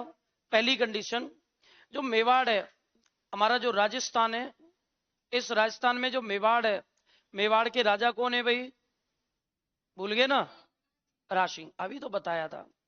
इतनी स्पीड में कौन भूलता है, देखो मेवाड़ के कौन है राजा, कौन है, राज सिंह। किसने बताया था ये आपको, बहुत बढ़िया बताया आपने। देखो यहां एक रियासत है किशनगढ़, है क्या किशनगढ़, और किशनगढ़ का राजा है रूप सिंह। कौन सा सिंह है, इसकी एक बेटी है चारुमती। कौन सी, चारुमती। और दिल्ली का बादशाह कौन है, औरंगजेब ने चारुमती को कहीं देखा और चारुमती पर मोहित हो गया इसकी सुंदरता को देखकर, और एक प्रपोजल भेज दिया भीम रूप सिंह को, किशनगढ़ के राजा को, कि मुझे आपकी बेटी चारुमती किशनगढ़ की राजकुमारी बड़ी पसंद है, मैं उससे शादी करना चाहता हूं। रूप सिंह ने कहा ये आपने गलत फैसला कर लिया बादशाह, हमारे रियासत में अपनी राजकुमारी की शादी मुगलों से नहीं की जाती, ये आन के खिलाफ है, मैं ऐसा नहीं कर सकता, अपनी बेटी की शादी आपसे नहीं करा सकता। औरंगजेब ने धमकी दी, ये चेतावनी नहीं, ये आदेश है, आपको करना पड़ेगा। किशनगढ़ सही सलामत चाहते हो तो आपकी बेटी की शादी औरंगजेब से होकर रहेगी, नहीं तो किशनगढ़ फिर राजस्थान के राजपूताने के क्षेत्र में खत्म कर दूंगा, रहेगा ही नहीं। राज्य की सुरक्षा का सवाल है, उसने रूप सिंह ने अपनी बेटी को बुलाया चारुमती को, चारुमती से कहा बेटा देख राज्य संकट में है, औरंगजेब ने साफ साफ कहा है, डायरेक्टली कहा है, यदि किशनगढ़ को आप राजपूताना के क्षेत्र में देखना चाहते हो तो चारुमती की शादी मुझसे कर दो। तू क्या चाहती है, राज्य की सुरक्षा करना चाहती, मेरी मजबूरी है, मुझे राज्य की सुरक्षा के लिए तेरी शादी करनी पड़ेगी। चारुमती ने कहा कि औरंगजेब से शादी करने से अच्छा है मुझे मृत्यु आ जाए, मैं मर जाऊं, लेकिन शादी नहीं कर सकती, लेकिन राज्य की सुरक्षा तो तेरे जीते जी हो सकती है, मरने से नहीं हो सकती, शादी करनी पड़ेगी। तो मजबूरी है, मर भी नहीं सकती, शादी भी नहीं कर सकती। ऐसा संकट जब आया तो उसने एक पत्र लिखा, एक एप्लीकेशन राज सिंह को भेज दी, उसमें लिखा सेवा में श्रीमान राज सिंह जी, विषय शादी करने हेतु। महोदय मैं चारुमती किशनगढ़ की राजकुमारी, मैंने तो बचपन से लेकर आज तक केवल राज सिंह का ख्वाब देखा है, आपका सपना देखा आपसे शादी करने का। मैं मनी मन आपसे बहुत ज्यादा प्रेम करती हूँ, लेकिन व्यवस्था इस टाइप की थी कभी आप तक पहुंच नहीं हुई, सिर की बात नहीं पहुंच पाई। अभी हाल ही में मैं राजपूताने की महिला हूं और मुझ पर और मेरे धर्म पर संकट है। औरंगजेब ने मुझे धमकी दी है राज्य को, कि राज्य की सुरक्षा चाहते हैं तो औरंगजेब से चारुमती की शादी करनी होगी। मैंने ये ठान लिया है कि औरंगजेब से शादी करने से पहले मैं अपनी आत्महत्या करने के लिए तैयार हूं। यदि आप चाहते हो कि राजकुमारी अपने धर्म की रक्षा के कारण हत्या ना करे, अपनी आत्महत्या ना करे, तो आप मेरी रक्षा करें। मेवाड़ के राजा हमेशा महिलाओं की सुरक्षा करते हैं और मुझे उम्मीद है मेवाड़ का राज सिंह मेरी सुरक्षा करेंगे, मेरी और मेरे धर्म की रक्षा करें। ये राज सिंह से जिसे विशेष रिक्वेस्ट है। जब राज सिंह को एक पत्र मिला तो राज सिंह ने तुरंत आदेश दिया, जब राजकुमारी को इतना संकट और मेवाड़ के राजा से इतनी उम्मीद से मदद मांगी है, हम जाएंगे बचाने के लिए। और ये बताते हैं वहां औरंगजेब शेरवानी सिलवा रहा शादी के लिए।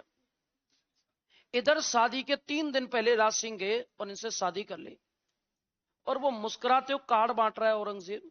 तो उनको एक दूत गया और कहा साहब क्यों कार्ड बांट रहे हैं, शादी है कहां किससे, राजकुमारी चारुमती से।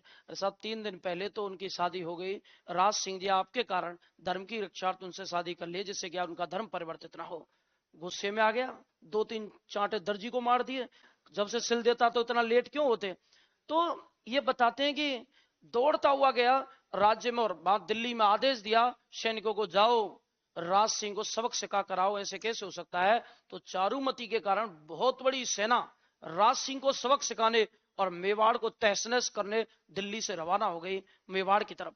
अब बहुत बड़ी सेना आ रही थी। अब यहां एक कंडीशन बनी है, राज सिंह की नई नई शादी हुई है, राज सिंह युद्ध के मूड में नहीं है, वो केवल अपनी रानी के पास रहना चाहता है। जब नई नई शादी होती है तो ऐसा ही होता है, लोगों का घर से गांव से बाहर जाने का मन नहीं करता, घर से बाहर जाने का मन नहीं करता। सेम राज सिंह के साथ भी यही सीन था, नई नई शादी हो, रानी से दूर नहीं जाना चाहता था चारुमती से, और चारुमती भी नहीं चाहती थी ये जाए। तो इसलिए अब क्या होगा, युद्ध तो करना पड़ेगा। इन्होंने आदेश दिया सलुम्बर के चुंडावतों को मेवाड़ के राणा के आदेश मानने का अधिकार था, और आदेश मानना ही पड़ेगा। और सलुम्बर के थे रतन सिंह चुंडावत, और रतन सिंह चुंडावत को इन्होंने आदेश दिया, राज सिंह ने, चुंडावत को एक पत्र मिला। अब बात ये आती है, रतन सिंह चुंडावत की नई नई शादी हुई, अमर राज सिंह की फिर भी 3-4 दिन हो गई, चुंडावत की तो कल ही शादी हुई, 1 दिन पहले। सेम जो सिचुएशन राज सिंह की है, सेम सिचुएशन रतन सिंह चुंडावत की है। और इनका तो प्रेम विवाह था, रानी को बड़ा पसंद करते थे सलेह कवर को। और जब वो दूसरे दिन जगे तो सुबह सुबह डाकिया पोस्ट लेकर आ गया और पत्र दिया। उन्होंने उसको पढ़ा कि रतन सिंह चुंडावत, मेवाड़ के राणा का आदेश है, आप तुरंत सेना लेकर युद्ध में उपस्थित हो, मुगल आक्रमण के लिए आ रहे हैं, राजा अभी बिजी हैं रानी में, आप युद्ध का नेतृत्व करें चुंडावत को लेकर। तो जो रतन सिंह चुंडावत था उसने पत्र पढ़ा। पत्र पढ़ने के बाद रतन सिंह चुंडावत थोड़ा सा उदास हो गए, टेंशन में आ गए। तो उनकी रानी सलेह खबर आई कि रतन सिंह चुंडावत, जिनके कंधों पर मेवाड़ का भार होता है, वो आज उदास बैठे हैं। ऐसा क्या है कि आप शादी के दूसरे दिन ही उदास हो गए मुझे देख के? रानी ने कहा कि मैं इसलिए उदास नहीं हूं, आप इस पत्र को पढ़ लो, इस पत्र को पढ़ो। तो रानी को पत्र दिया सलेह कवर को। सलेह कवर ने पढ़ा कि युद्ध में जाना है। तो उन्होंने कहा कि ये कौन सी नई बात है, चुंडावतों को दिल्ली, ये तो आम बात है कि राणा का आदेश देंगे, राणा आदेश देंगे आपको युद्ध में जाना है, युद्ध लड़ना है। तो ये तो गर्व की, प्राउड की बात है चुंडावतों के लिए कि उनके कंधों पर मेवाड़ का भार है। तो उन्होंने कहा कि रतन सिंह चुंडावत ने कहा कि मैं इसलिए परेशान नहीं कि युद्ध जाना है, क्योंकि चुंडावत तो है ही युद्ध के लिए बने हुए, मेवाड़ की सुरक्षा के लिए। ना मुझे डर है युद्ध का, ना मरने का। मुझे केवल एक चीज सता रही है, जब भी मैं इस घर की दहलीज क्रॉस करता हूं, मुझ पर आपका प्रेम हावी हो जाता है और मैं एक कदम भी आगे नहीं बढ़ा पाता हूं। मैं आपके मुंह से बाहर निकलूं तभी तो युद्ध लड़ूं। मैं दहलीज पर आता हूं, चौखट क्रॉस करता हूं, उसके बाद आपका प्रेम इतना हावी होता है, मैं आगे बढ़ ही नहीं पाता। तो कैसे युद्ध लड़ूंगा, कैसे मेवाड़ की सुरक्षा करूं? मैं आपके से प्रेम में इतना हूं कि मैं बाहर नहीं जा पा रहा। उन्होंने उसको समझाया कि आप मेवाड़ की सुरक्षा कर्मी हैं, आप राणा का आदेश नहीं टाल सकते। चुंडावतों का पहला जीवन का कर्तव्य मेवाड़ की सुरक्षा और राणा का आदेश मानने का है। चुंडावतों का और मेवाड़ियों का ध्येय ना आपकी प्रेमिका से, ना प्रेम से, उनका ध्येय अपनी तलवार से है, जो तलवार राणा के आदेश पर निकलेगी। और जब तक वो आदेश नहीं देंगे रुकने का और युद्ध खत्म नहीं होता, तब तक वो रुकेगी नहीं। तो आप मेवाड़ी, आपका तो यही काम है चुंडावतों का। समझाया, वो तैयार हुआ, चौखट क्रॉस किया, 100 मीटर गया, 100 मीटर जाके फिर भाग आया। सैनिकों से कहा यहीं रुको, अभी आता हूं। भाग आया, गेट खटखटाया, फिर से सलेह कवर देखकर कहती है फिर आ गया। उन्होंने कहा 100 मीटर तक की रेंज पहुंच पाई, उसके बाद नहीं जा पाया। दौड़ कर आया, फिर उसे आधा घंटे तक कॉफी पिलाई, फिर समझाया, फिर जाने के बाद फिर वो 500 मीटर गया, फिर रुक गया। सैनिकों को लगा फिर भागेगा, सैनिक आगे खड़े हो गए। अब जाके देखा, यहां बैठा जाता, हम धूप में, गर्मी कितनी पड़ रही है, यहाँ बैठे रहते हैं हम, पेड़ भी नहीं है यहाँ तो कोई। तो रोक दिया। तो उन्होंने कहा कि जाइए। तो मैं नहीं जा रहा, आप में से कोई जाओ, रानी से कहो कि कोई निशानी दे दे, जिसे ले जाकर मैं उसकी याद में रहूं और युद्ध लड़ता रहूं। तो सैनिक आता है, सैनिक ने गेट खटखटाया, तो रानी को लगा वही आ गया फट से, तो गुस्से में आई। सैनिक को देखती है, सैनिक से कहती है अब क्या हुआ कि रतन सिंह चुंडावत आगे बढ़ नहीं पा रहे, उनकी रेंज खत्म हो गई है। उन्होंने कहा कि कोई निशानी दें जिसे लेकर वो युद्ध लड़ सके आपका। तो उसे लगा कि एक मेवाड़ी की कोई वीक पॉइंट नहीं हो सकता, कोई कमजोरी नहीं हो सकती। रतन सिंह चुंडावत का वीक पॉइंट मैं हूं, उसकी रानी है, उसका प्रेम है। तो क्यों ना इस वीक पॉइंट को ही खत्म कर दे, तभी वो मेवाड़ की रक्षा कर पाएंगे, मेवाड़ के लिए लड़ पाएंगे। युद्ध जीतना है, इसके लिए उनको मेरे प्रभाव से निकलना होगा, इसके लिए मुझे मरना होगा। वो तलवार लाती है, सर काट के उन्हें निशानी के रूप में दे देते, जा उसकी भुजाएं फड़क उठेंगी इसे देखकर। तो रानी का कटा हुआ सिर लेकर गया। कटा हुआ सिर देखकर तो रतन सिंह चुंडावत और भी गुस्से में आ गया, और उनको लगा कि रानी ने सिर ही काट कर दे दिया। तो उनकी भुजाएं फड़क जाती है और वो कहता है कि अब जीने की कोई इच्छा नहीं है, लेकिन मरने से पहले जो मैं नरसंहार करूंगा उसे औरंगजेब सदियों तक याद रखेगा। तो उनको ऐसे करके बांधता, गले में डाल लेता कटे हुए सिर को।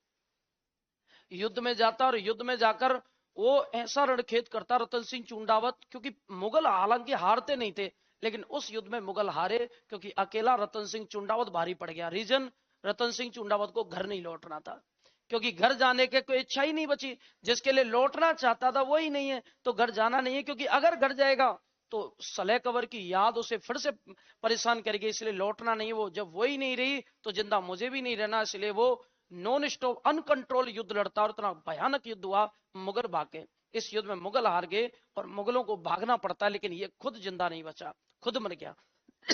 उनके बीच में जाके लड़ा। इस युद्ध को हम नाम देते हैं दसूरी की नाल युद्ध।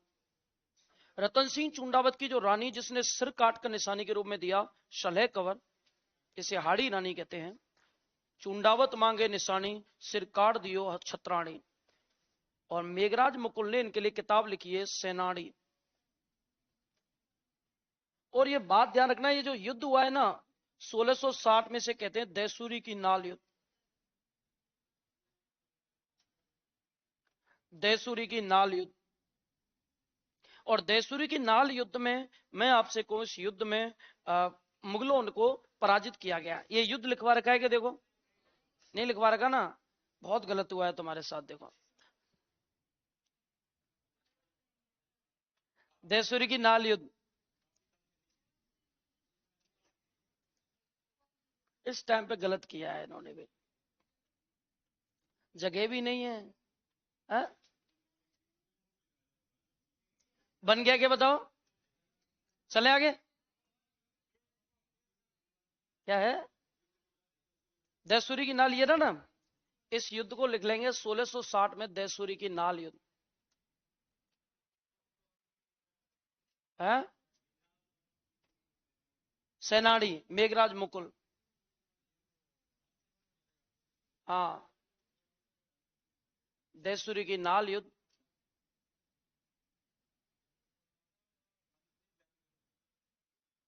मुगल और रतन सिंह चुंडावत।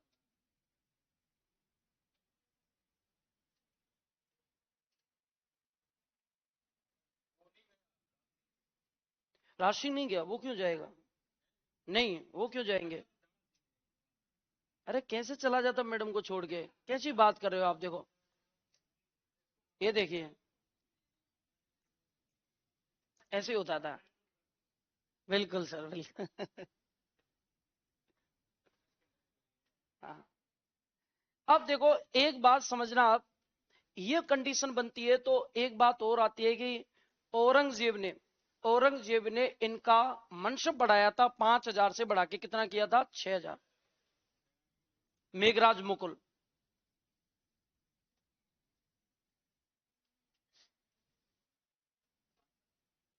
इसके लिए पुस्तक है मेघराज मुकुल की सेनानी।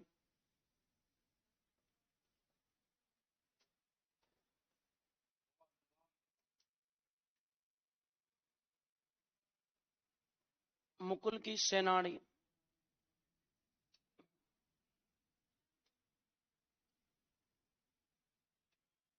चुंडावत मांगे निशानी।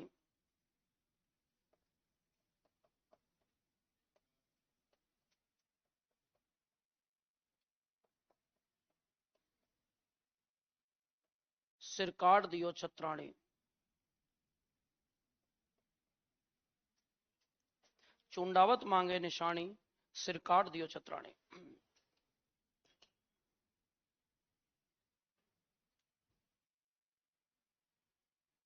ये राज सिंह का दी एंड है।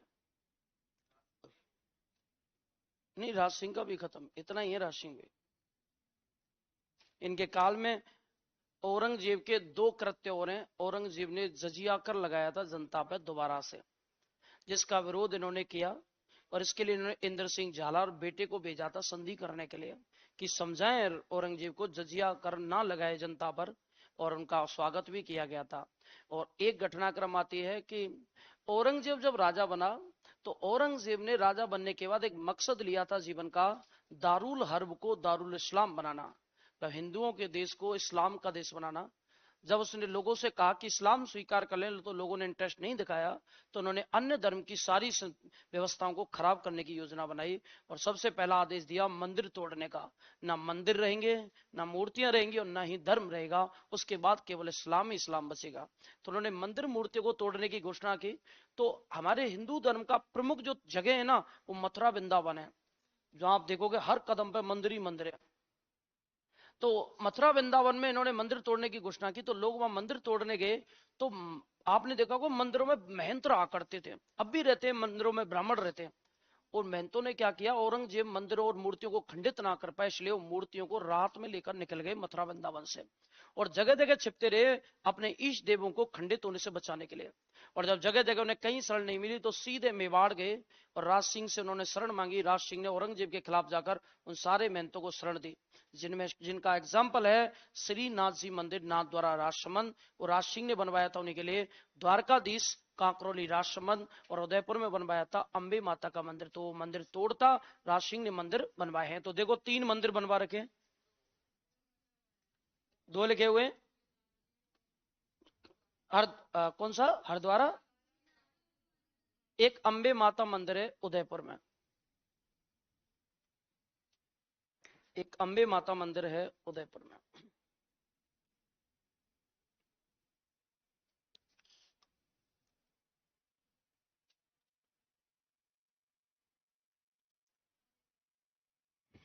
देखो यहां बस एक लाइन ऐड करनी है और सारा का सारा इंपोर्टेंट नहीं इतना। औरंगजेब ने राज सिंह को कितने की मनसबदारी कर दी है बढ़ा के? 7 में डूंगरपुर और बांसवाड़ा, कितनी जगह? 2। शाहजहां ने इनको 5,000 की मनसबदारी और 2 परगने इनको दिए थे, डूंगरपुर और बांसवाड़ा, जो पहले स्वतंत्र हुआ करते थे। तो डूंगरपुर और बांसवाड़ा को इन्होंने क्या किया है, इनको सौंपा है। तो नोट में लिख लो,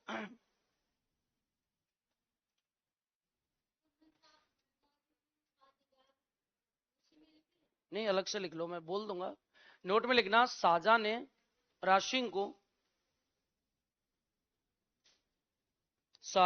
सिंह को डूंगरपुर और बांसवाड़ा का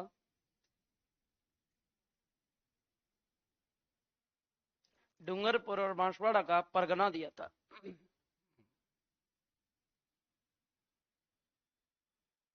डूंगरपुर और बांसवाड़ा का परगना लिख गया। चलिए अब बात आती है, शाहजहां ने राज सिंह को डूंगरपुर और बांसवाड़ा का परगना दिया था। दोबारा बोलना एक और बार, हो गया होगा तो। इनके बाद राजा बने इनके बेटे जयसिंह।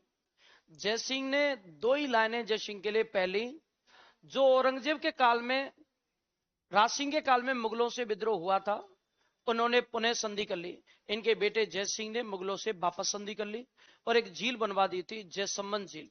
कौन सी झील बनवा दी है? जयसमंद। तो इनके बाद जो राजा बने वो बने हैं जयसिंह। क्या हुआ? हाँ, राजसमंद। इनका कार्यकाल है 1680 से लेकर 96 तक। इस व्यक्ति का केवल इतना सा महत्व है, इन्होंने मुगलों से वापस संधि कर ली। 98, हाँ 98 है, 8 कर लो। हाँ, मुगलों से वापस संधि कर ली इन्होंने, मुगलों से वापस संधि कर ली। और एक झील कौन सी बनवाई थी? जयसमंद झील। अब जयसमंद झील है सलूमर में। हाँ, वो राजसमंद में है। उसी के नाम पर उस जिले का नाम ही राजसमंद है। एकमात्र ऐसा नगर जिसका नाम झील के नाम पर पड़ा है, उसे राजनगर कहा करते थे पहले। इनके काल की 2 ही घटनाएं, जयसिंह की एक तो वापस संधि कर ली है और जयसमंद झील का क्या करवाया है? निर्माण। इनके बाद राजा बनता है अमर सिंह सेकंड। और अमर सिंह सेकंड का कार्यकाल है 1698 से लेकर 1710 तक। इसके काल की एक ही बात है, देवारी समझौता। और मैंने आपको देवारी समझौता 2 बार पढ़ा दिया। जब सवाई जयसिंह से राज्य छीन लेता है तो मेवाड़ गया, और जब अजीत सिंह को कैद कर लिया था तो उसको छुड़ा के दुर्गादास राठौड़ भी कहां गए? मेवाड़ गए। तो उन दोनों को उन्होंने देवारी बुलाया था और देवारी समझौता हुआ था। याद है क्या देवारी समझौता? 1708 में जब अमर सिंह ने अपनी बेटी की शादी सवाई जय सिंह से इस शर्त पर की थी कि इससे प्राप्त पुत्री में अगला आमेर का क्या बनेगा? राजा, जिनसे माधो सिंह हुआ था। पता है क्या? बताओ। तो इनके काल में 1708 में केवल एक ही घटना इनके काल की, और वो है देवारी समझौता। आपसे मैं कहूं, बताइए देवारी समझौता कितनी रियासतों के बीच हुआ? 3 रियासतों के बीच हुआ। ये 2 बार मैं आपको पढ़ा भी चुका हूं, जिनमें एक में मेवाड़, आमेर और मारवाड़। और आपको ये पता है आमेर से राजा कौन था इसमें? सवाई जयसिंह। और मारवाड़ से कौन सा था? अजीत सिंह। और मेवाड़ का कौन था? अमर सिंह। और यहां अमर सिंह की बेटी कौन सी थी? चंद्र कुबरी की शादी किससे करवा दी? सवाई जयसिंह से। ये आपको ध्यान होगा ये। और जब इनको दोनों को वापस राजपाट दिलाया था, शादी कर दी थी। ये हमने 2-3 बार डिस्कस भी कर लिया है, अजीत सिंह में और ये सबाई जय सिंह में। ये अमर सिंह का केवल देवारी समझौता है, देवारी उदयपुर में। क्या हुआ? हाँ है ना, वो उधर लिखवा रखा, अजीत सिंह की बेटी है ना सूरज कबरी, वो उधर लिखवा रखा है मैंने। इसकी भी शादी करवाई। लॉटरी तो जयसिंह की लगी थी, लेने कुछ आया था, और यहाँ जब भगवान देता तो छप्पड़ फाड़ के देता है, ये सवाई जयसिंह को पता है। जलपरी नहीं थी, राजकुमारी थी ये, जलपरी कहां से आ गई? हाँ चलिए, जलपरी आ गई। चलिए पानी वानी पी लिया, अब आगे चले। चलिए अब देखते हैं, जयसिंह के बाद, अमर सिंह के बाद आएगा संग्राम सिंह। संग्राम सिंह में 2-3 पॉइंट हैं, उनको अपने याद करना है। एक सहेलियों की बाड़ी, और एक है बैद्यनाथ मंदिर। सहेलियों की बाड़ी और क्या है? बैद्यनाथ मंदिर। तो इनके बाद जो राजा है वो राजा है संग्राम सिंह सेकंड।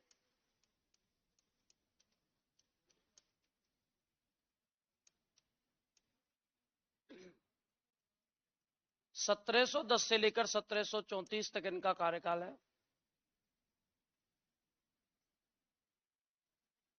और अगर इनको लेकर हम बात करेंगे तो सबसे पहली बात आती है संग्राम सिंह की, इनका सबसे इंपॉर्टेंट है निर्माण, कि इन्होंने निर्माण क्या करवाया।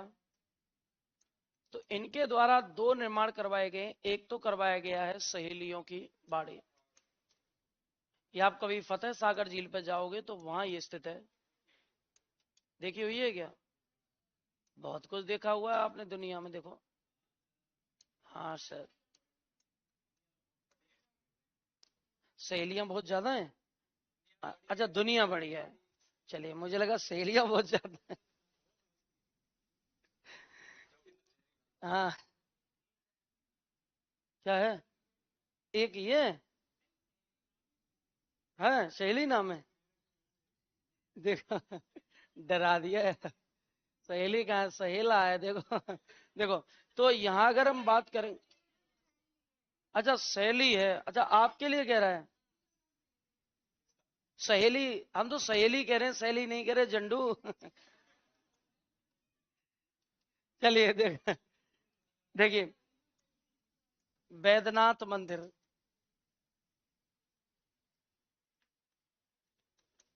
ये टेंशन में आ गए, मैं सहेली कब से बना दूं? अरे इधर टेंशन दे दी, अभी धड़कन रुकने वाली थी, लास्ट टाइम पे सही आ गई बात निकल के। और ये खुश होकर कह रहे हैं नहीं मैं हूं, नहीं अच्छा अच्छा अच्छा अच्छा, बहुत खुश होकर नहीं मैं हूं, ये नहीं है मैं हूं। देखो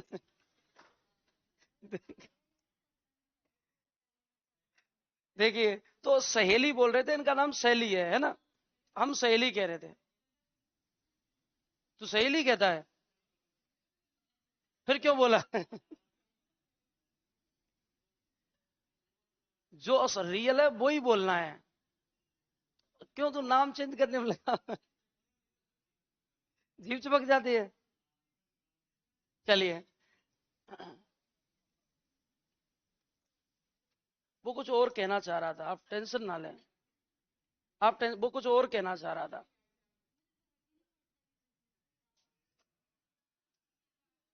सुन गया, अब मत बोलना ऐसे लोगों को कभी कुछ नहीं बोलना चाहिए जिन्हें फर्क नहीं पड़ता, क्योंकि चीजें बोली फर्क पड़ने के लिए जाती हैं। अब किसी को कहने का फर्क ही नहीं, क्या कहने का फायदा फिर? एनर्जी भी खराब हो रही है, शब्द भी जा रहे हैं, टाइम भी खराब हो रहा है, 1 मिनट तूने खराब कर दी इनके चक्कर में। अब मुझे बताइए, ये जो मंदिर है कौन सा मंदिर है? इसके मंदिर पर प्रशस्ति लिखी हुई है, क्या लिखी हुई है? मंदिर पर नहीं, मंदिर की दीवार पर। कहां पे लिखी हुई है? दीवार पर लिखी हुई है। और जो दीवार पर लिखते हैं उसे कहते हैं प्रशस्ति, मतलब वैद्यनाथ प्रशस्ति, वैद्यनाथ प्रशस्ति इनके मंदिर की दीवार पर। ये वैद्यनाथ प्रशस्ति जो लिखी मिली है, इसका जो लेखक है, इस लेखक का नाम है रूपवट,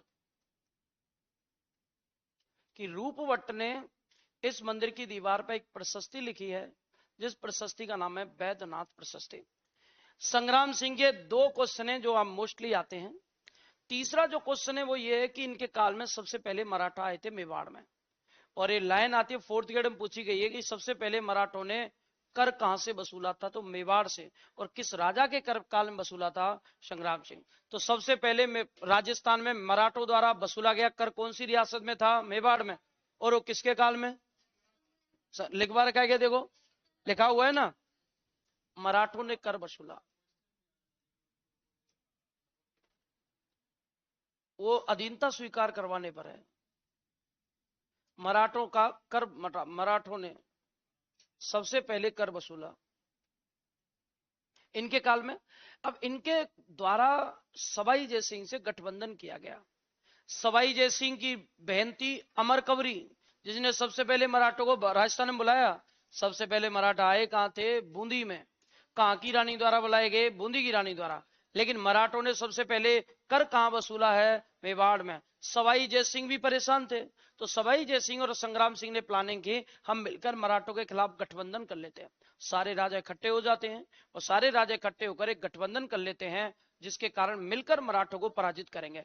तो हुरडा सम्मेलन की योजना किनके काल में बनाई गई है और प्लान किया गया? आप सीनियर हैं, आप इसके अध्यक्ष रहेंगे गठबंधन के, संगठन के, लेकिन इनकी सम्मेलन से पहले डेथ हो गई, और सम्मेलन से पहले मृत्यु होने के कारण सम्मेलन इनके बेटे के काल में हुआ, जगत सिंह के काल।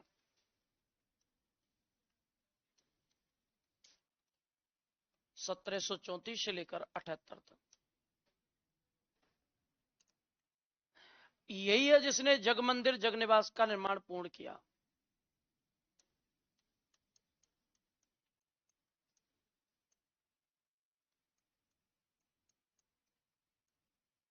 जग मंदिर जगनिवास का निर्माण पूर्ण किया।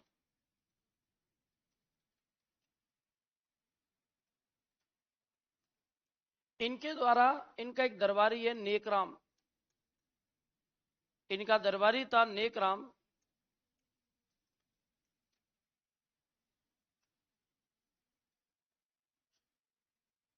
और नेकराम ने एक बुक लिखी है इनके दरबारी ने, जगत विलास।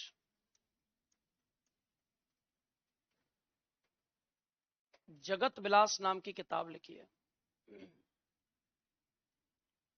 इनके काल में जो आयोजन हुआ है वो हुरडा सम्मेलन का।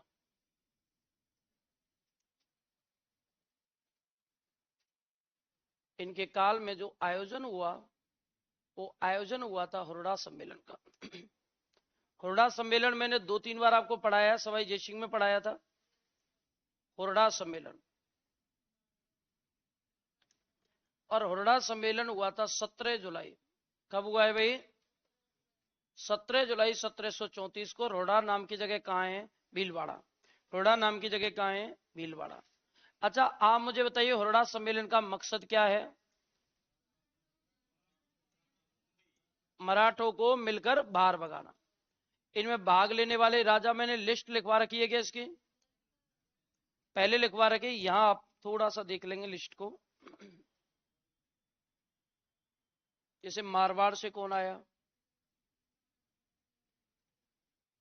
आपके अगर नहीं लिखवा रखे लिखना मत, क्योंकि वहां लिखवा रखे सवाई जयसिंह में लिखवा रखी है, अभय सिंह में भी लिखवा रहे, अगर जगह है तो आप अपने हिसाब से देख लेना।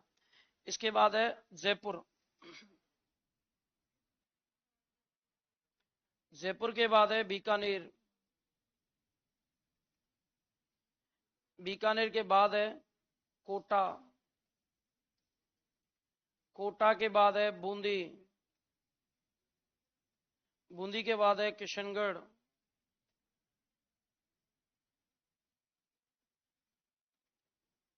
इनमें अगर हम बात करेंगे तो मारवाड़ से अभय सिंह है, जयपुर से सवाई जयसिंह था, बीकानेर से जोरावर सिंह, कोटा से दुर्जन साल, बूंदी से दलेल सिंह, किशनगढ़ से राज सिंह और मेवाड़ से जगत सिंह सेकंड। इसमें आपसे अध्यक्ष पूछा गया है कई बार, तो सीनियरिटी के अकॉर्डिंग संग्राम सिंह को प्लांता बनाने का, लेकिन उनकी डेथ हो गई। अब सीनियर है जगत सवाई जय सिंह, लेकिन सवाई जय सिंह को ना बनाकर पिता के नाम के कारण जगत सिंह को अध्यक्ष बनाया गया, जिसके कारण सब में विवाद हो गया और ये मतभेद इतना हुआ कि उरड़ा सम्मेलन विफल हो गया। जुलाई में बारिश का समय रहता है ना, रहता है कि बारिश का समय। इन्होंने फैसला किया कि बारिश का मौसम, बरसात ऋतु खत्म होने के बाद कोटा के रामपुरा नाम की जगह पर सभी अपनी अपनी सेना लेकर उपस्थित होंगे और मराठों से लड़ने की प्लानिंग बनाएंगे। कोई नहीं पहुंचा, जिसके कारण यह सम्मेलन कैसा हो गया, असफल। बस इतना आपको काय में पढ़ना है, जगत सिंह में पढ़ना है। जगत सिंह के बाद एक छोटा सा राजा है भीम सिंह।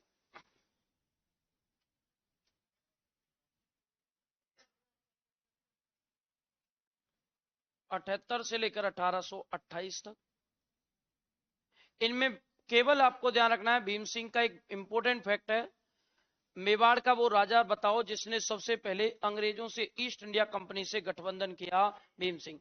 मुगलों से संधि करने वाला अमर सिंह और अंग्रेजों से संधि करने वाला भीम सिंह। तो सर्वप्रथम ईस्ट इंडिया कंपनी मतलब अंग्रेजों से संधि की।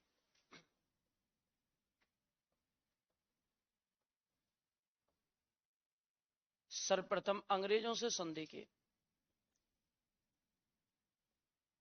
और लगभग 13 जनवरी 1818 को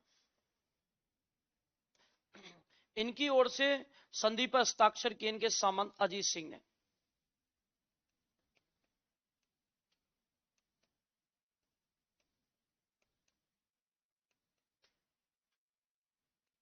हस्ताक्षर किए सामंत अजीत सिंह ने।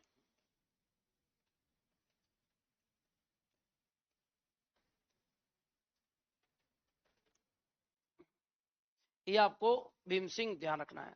भीम सिंह के काल में इसकी बेटी कृष्णा कुमारी, जिसकी अब पहले सगाई कर दी गई थी मारवाड़ में, फिर जयपुर में, तो कृष्णा कुमारी को लेकर विवाद हुआ, जो हम वहां पढ़ चुके, मानसिंह में और जगत सिंह में, आमेर में। तो भीम सिंह के काल में, हाँ बिल्कुल, कृष्णा कुमारी विवाद हुआ, लेकिन इनका युद्ध में योगदान नहीं था, इसलिए युद्ध इनके बीच में ना होने के कारण इनको हम नहीं पढ़ते, उधर पढ़ते हैं सब। और मैं मिर्जा कौन सा, जगत सिंह सेकंड, और कौन सा था मारवाड़ का, कौन सा था, मानसिंह राठौर, जिसे सन्यासी राजा कहते हैं। भीम सिंह के बाद स्वरूप सिंह पढ़ते हैं हम। स्वरूप सिंह के बाद है सज्जन सिंह, फतेह सिंह और दी एंड। फतेह सिंह में तो एक लाइन आएगी बस।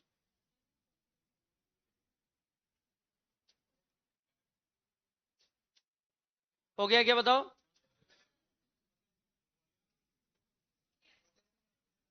हाँ देखिए, इसके बाद स्वरूप सिंह है,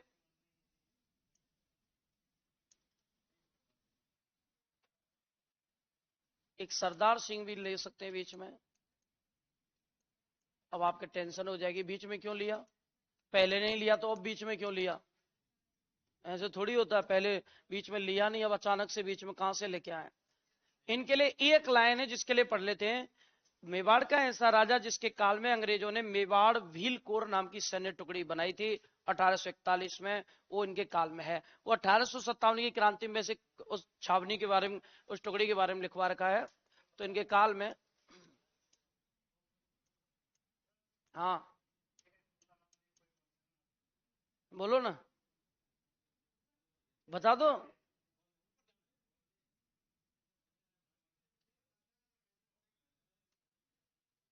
बताओ ना, सिलेबस पूरा हो गया क्या? हाँ हो गया ना, बस अभी 14 मिनट में, 14 मिनट में। हंस रहे हैं, 14 मिनट के नाम तो देखा। ऐसा कोई काम नहीं दुनिया का जो 14 मिनट में हो, लेकिन मेवाड़ हो रहा है आज पहली बार। ये भी मैंने 9:46 पे बताया है, 14 मिनट में खत्म करवा लेंगे। देखो, इनके काल में अंग्रेजों द्वारा गठित सैन्य टुकड़ी,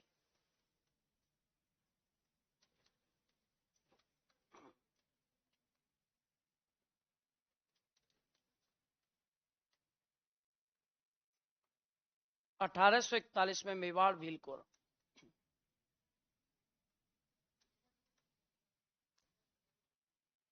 1841 में मेवाड़ भील कोर थी, जिसका इनके द्वारा इनके काल में गठन हुआ है। मेवाड़ भील कोर का बताइए मुख्यालय हेडक्वार्टर कहां रखा गया था अंग्रेजों द्वारा? खैरवाड़ा में। कहां रखा गया था? इसका मुख्यालय बनाया गया था खैरवाड़ा में। 1857 क्रांति में सब लिखवा रखा है आपको। इनके बाद स्वरूप सिंह है। स्वरूप जी क्या कह रहे हैं देखो, अभी बताऊंगा। 1842 से लेकर 1861 तक स्वरूप जी क्या कह रहे हैं देखो। स्वरूप जी के बारे में आप सीधे सीधे क्या देखेगा, 42 से 61 तक बीच में 1857 आएगा क्या? तो बताओ क्रांति के समय मेवाड़ का राजा कौन था? ये लो, क्रांति के समय शासक थे। दूसरी, अंग्रेजों का इन्होंने साथ दिया है। और एक बात आती है, इन्होंने सिक्के चलाए थे, और इनके द्वारा चलाए गए सिक्कों को कहते हैं स्वरूप शाही। कौन से हैं? स्वरूप शाही सिक्के चलाए। और स्वरूप शाही सिक्कों पर इन्होंने लिखवाया था, एक साइड में लिखवाया था दोस्ती लंदन। क्या लिखवाया था? दोस्ती लंदन। और एक साइड में लिखवाया था चित्रकूट।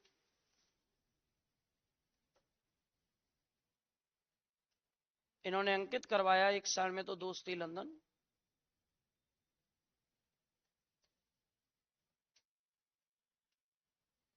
और एक साइड में लिखवाया था चित्रकूट।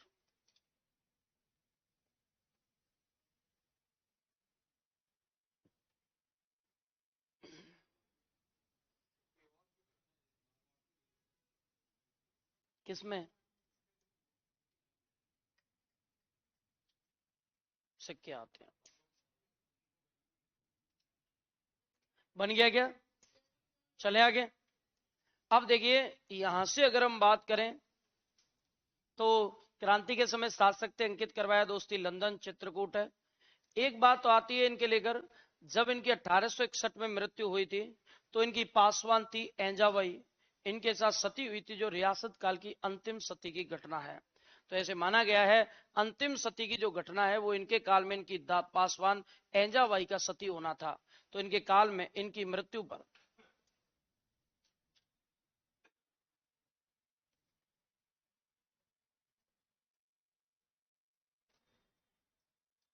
पासवान सती हुई थी, पासवान एंजाबाई।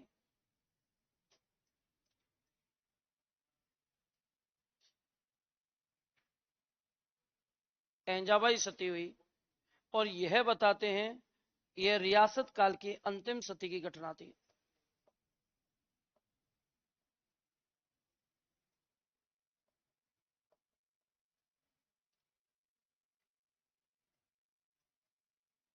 अंतिम सती की घटना थी,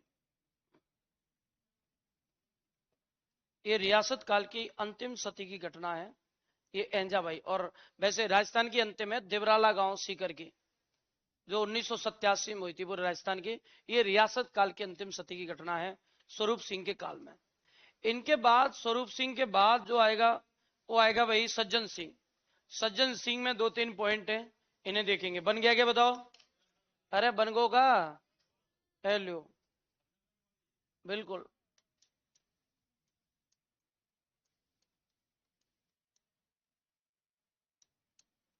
1872 से लेकर 84 तक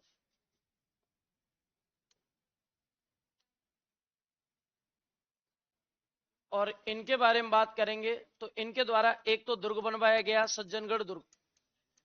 कौन सा किला बनवाया?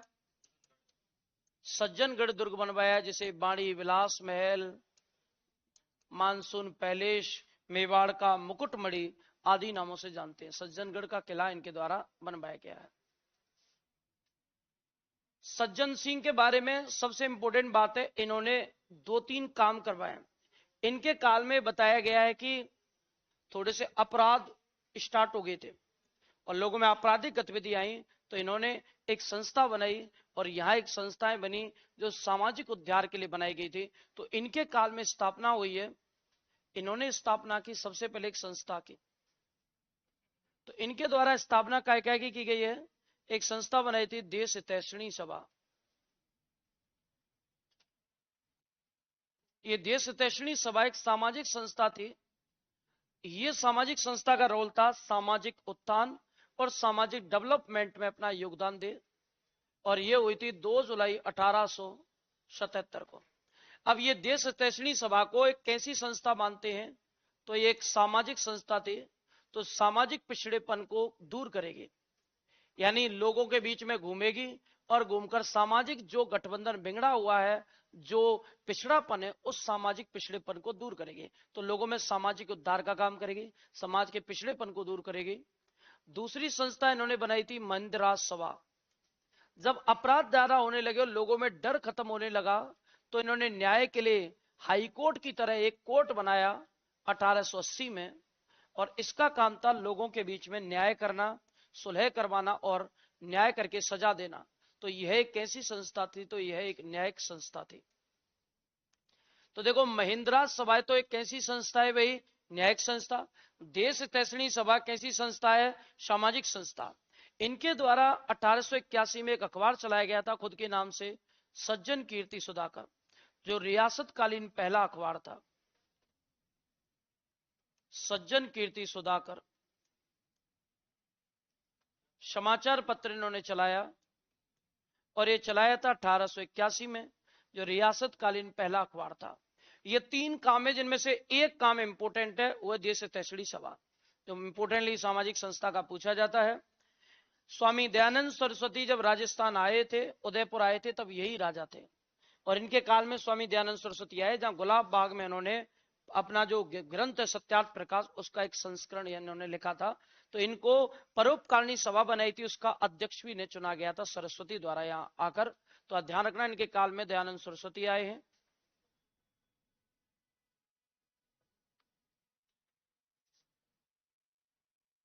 इनके काल में उदयपुर आए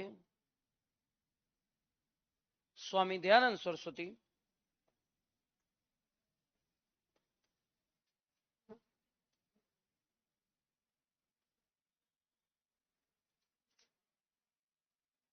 स्वामी दयानंद सरस्वती इन्होंने परोपकारिणी सभा बनाई, जिसमें इनको अध्यक्ष बनाया।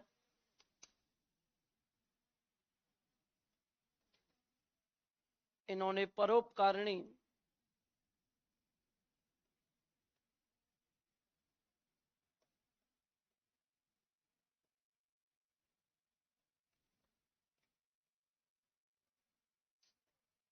अध्यक्ष बनाया सज्जन सिंह को, और एक आता है इन्होंने गुलाब बाग में, इन्होंने गुलाब बाग में,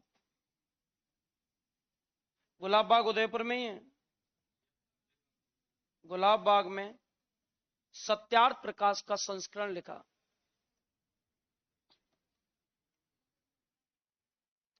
सत्यार्थ प्रकाश का संस्करण लिखा।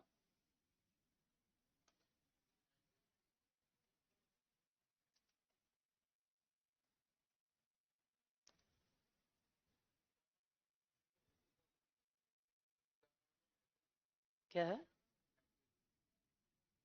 हाँ, लाइब्रेरी है ना। एक बात ध्यान रखेंगे, ये जो सत्यार्थ प्रकाश से लिखा गुलाब बाग में गया है, लेकिन इसका प्रकाशन अजमेर से हुआ है, प्रकाशित अजमेर से हुई है। सज्जन सिंह के दरबारी हुआ करते थे श्यामल दास, इनका एक दरबारी विद्वान था, उनका नाम क्या था? श्यामल दास। और श्यामल दास ने एक बुक लिखी है वीर विनोद।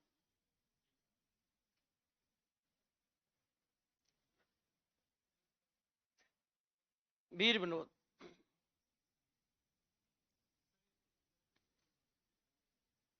सुधाकर, नहीं सुधाकर है, सज्जन कीर्ति सुधाकर।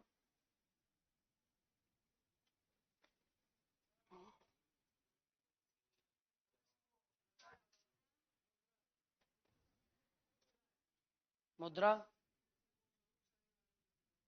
लिखा दी ना, बना देंगे, वो 10 मिनट का टॉपिक है, उसे यूट्यूब पे करा देंगे, वहां से कर लेना आप भाई, 10 मिनट का ही टॉपिक है ओनली। गुलाब बाग में सत्यार्थ प्रकाश का संस्करण लिखा, ओनली 10-15 मिनट का है, करवा देंगे उस पर।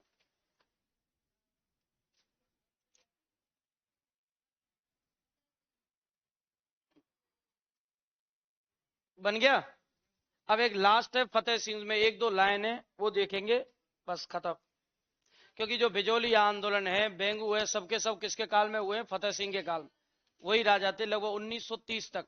एक बार क्या उनका कार्यकाल भी पूछ लिया गया था। हाँ, तो आपको ध्यान रखना। बन गया क्या बताओ? लास्ट है फतेह सिंह।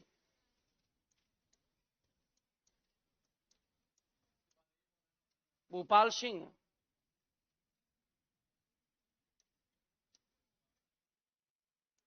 1930 तक। इनके काल में विशेष कुछ नहीं है। एक तो इनके काल में एक संस्था बनी है,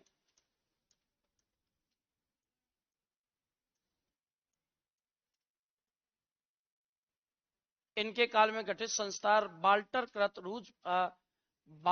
कृत राजपूत हितकारिणी सभा 1889 में।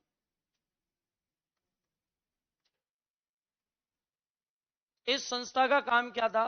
फिजूल खर्ची को रियासत में रोकना, जैसे मृत्यु भोज, विवाह में अतिरिक्त खर्च है, दहेज है, और इन प्रथाओं को जो समाज में चल रही है फिजूल खर्ची की, उन पर लगाम लगाना था समाज के उद्धार के लिए। 1889 में इसे कहते हैं सर वाल्टर कृत द्वारा इसे बनाया गया था। इसकी स्थापना की थी सर वाल्टर ने। इसका उद्देश्य है फिजूल खर्ची।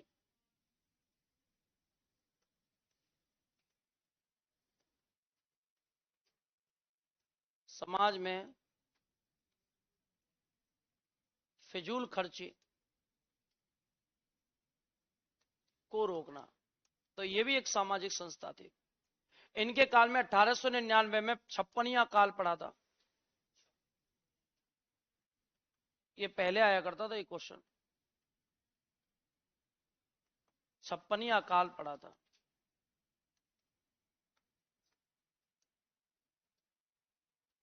बाकी भूपाल सिंह के बेटे जो एकीकरण के दौरान राजा थे, उनका कुछ नहीं, बस एकीकरण में कौन से चरण में मिले वो अपन एकीकरण में पढ़ लेते। इन्हीं के काल में बिजोलिया और बेंगू दोनों आंदोलन हुए हैं।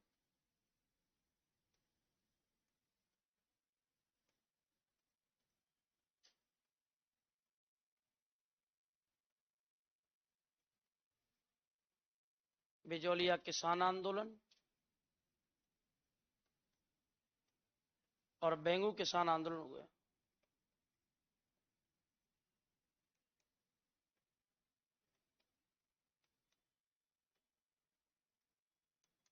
बिजोलिया किसान आंदोलन, बेंगू किसान आंदोलन हुए।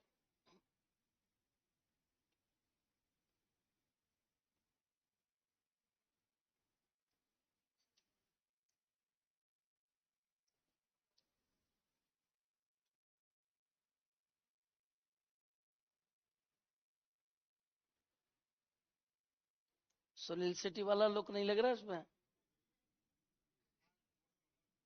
बॉर्डर वाला सुनील सिटी। ये दी एंड, हाँ। ये देखो दुलाराम जी, ये देखो, ये देखो, जय हिंद जय भारत। हाँ, अरे समोसे तो तुम्हें मंगाने चाहिए। ठीक है सर, इनका आज दी एंड करवा, मतलब इनका नहीं, सिलेबस का। क्या है? यूट्यूब पे करवा देंगे, वहां से पढ़ लेना, जल्दी पढ़ जाएंगे। क्यों? रील कौन सी देख, सबसे ज्यादा कौन सी देखते हो?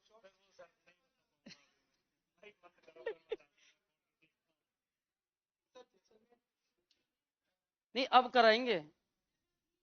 पहले इनको पढ़ो, उसके बाद एक साथ करवा दें, उनमें शॉर्ट टाइम भी कम लगेगा। कौन सी? नहीं नहीं,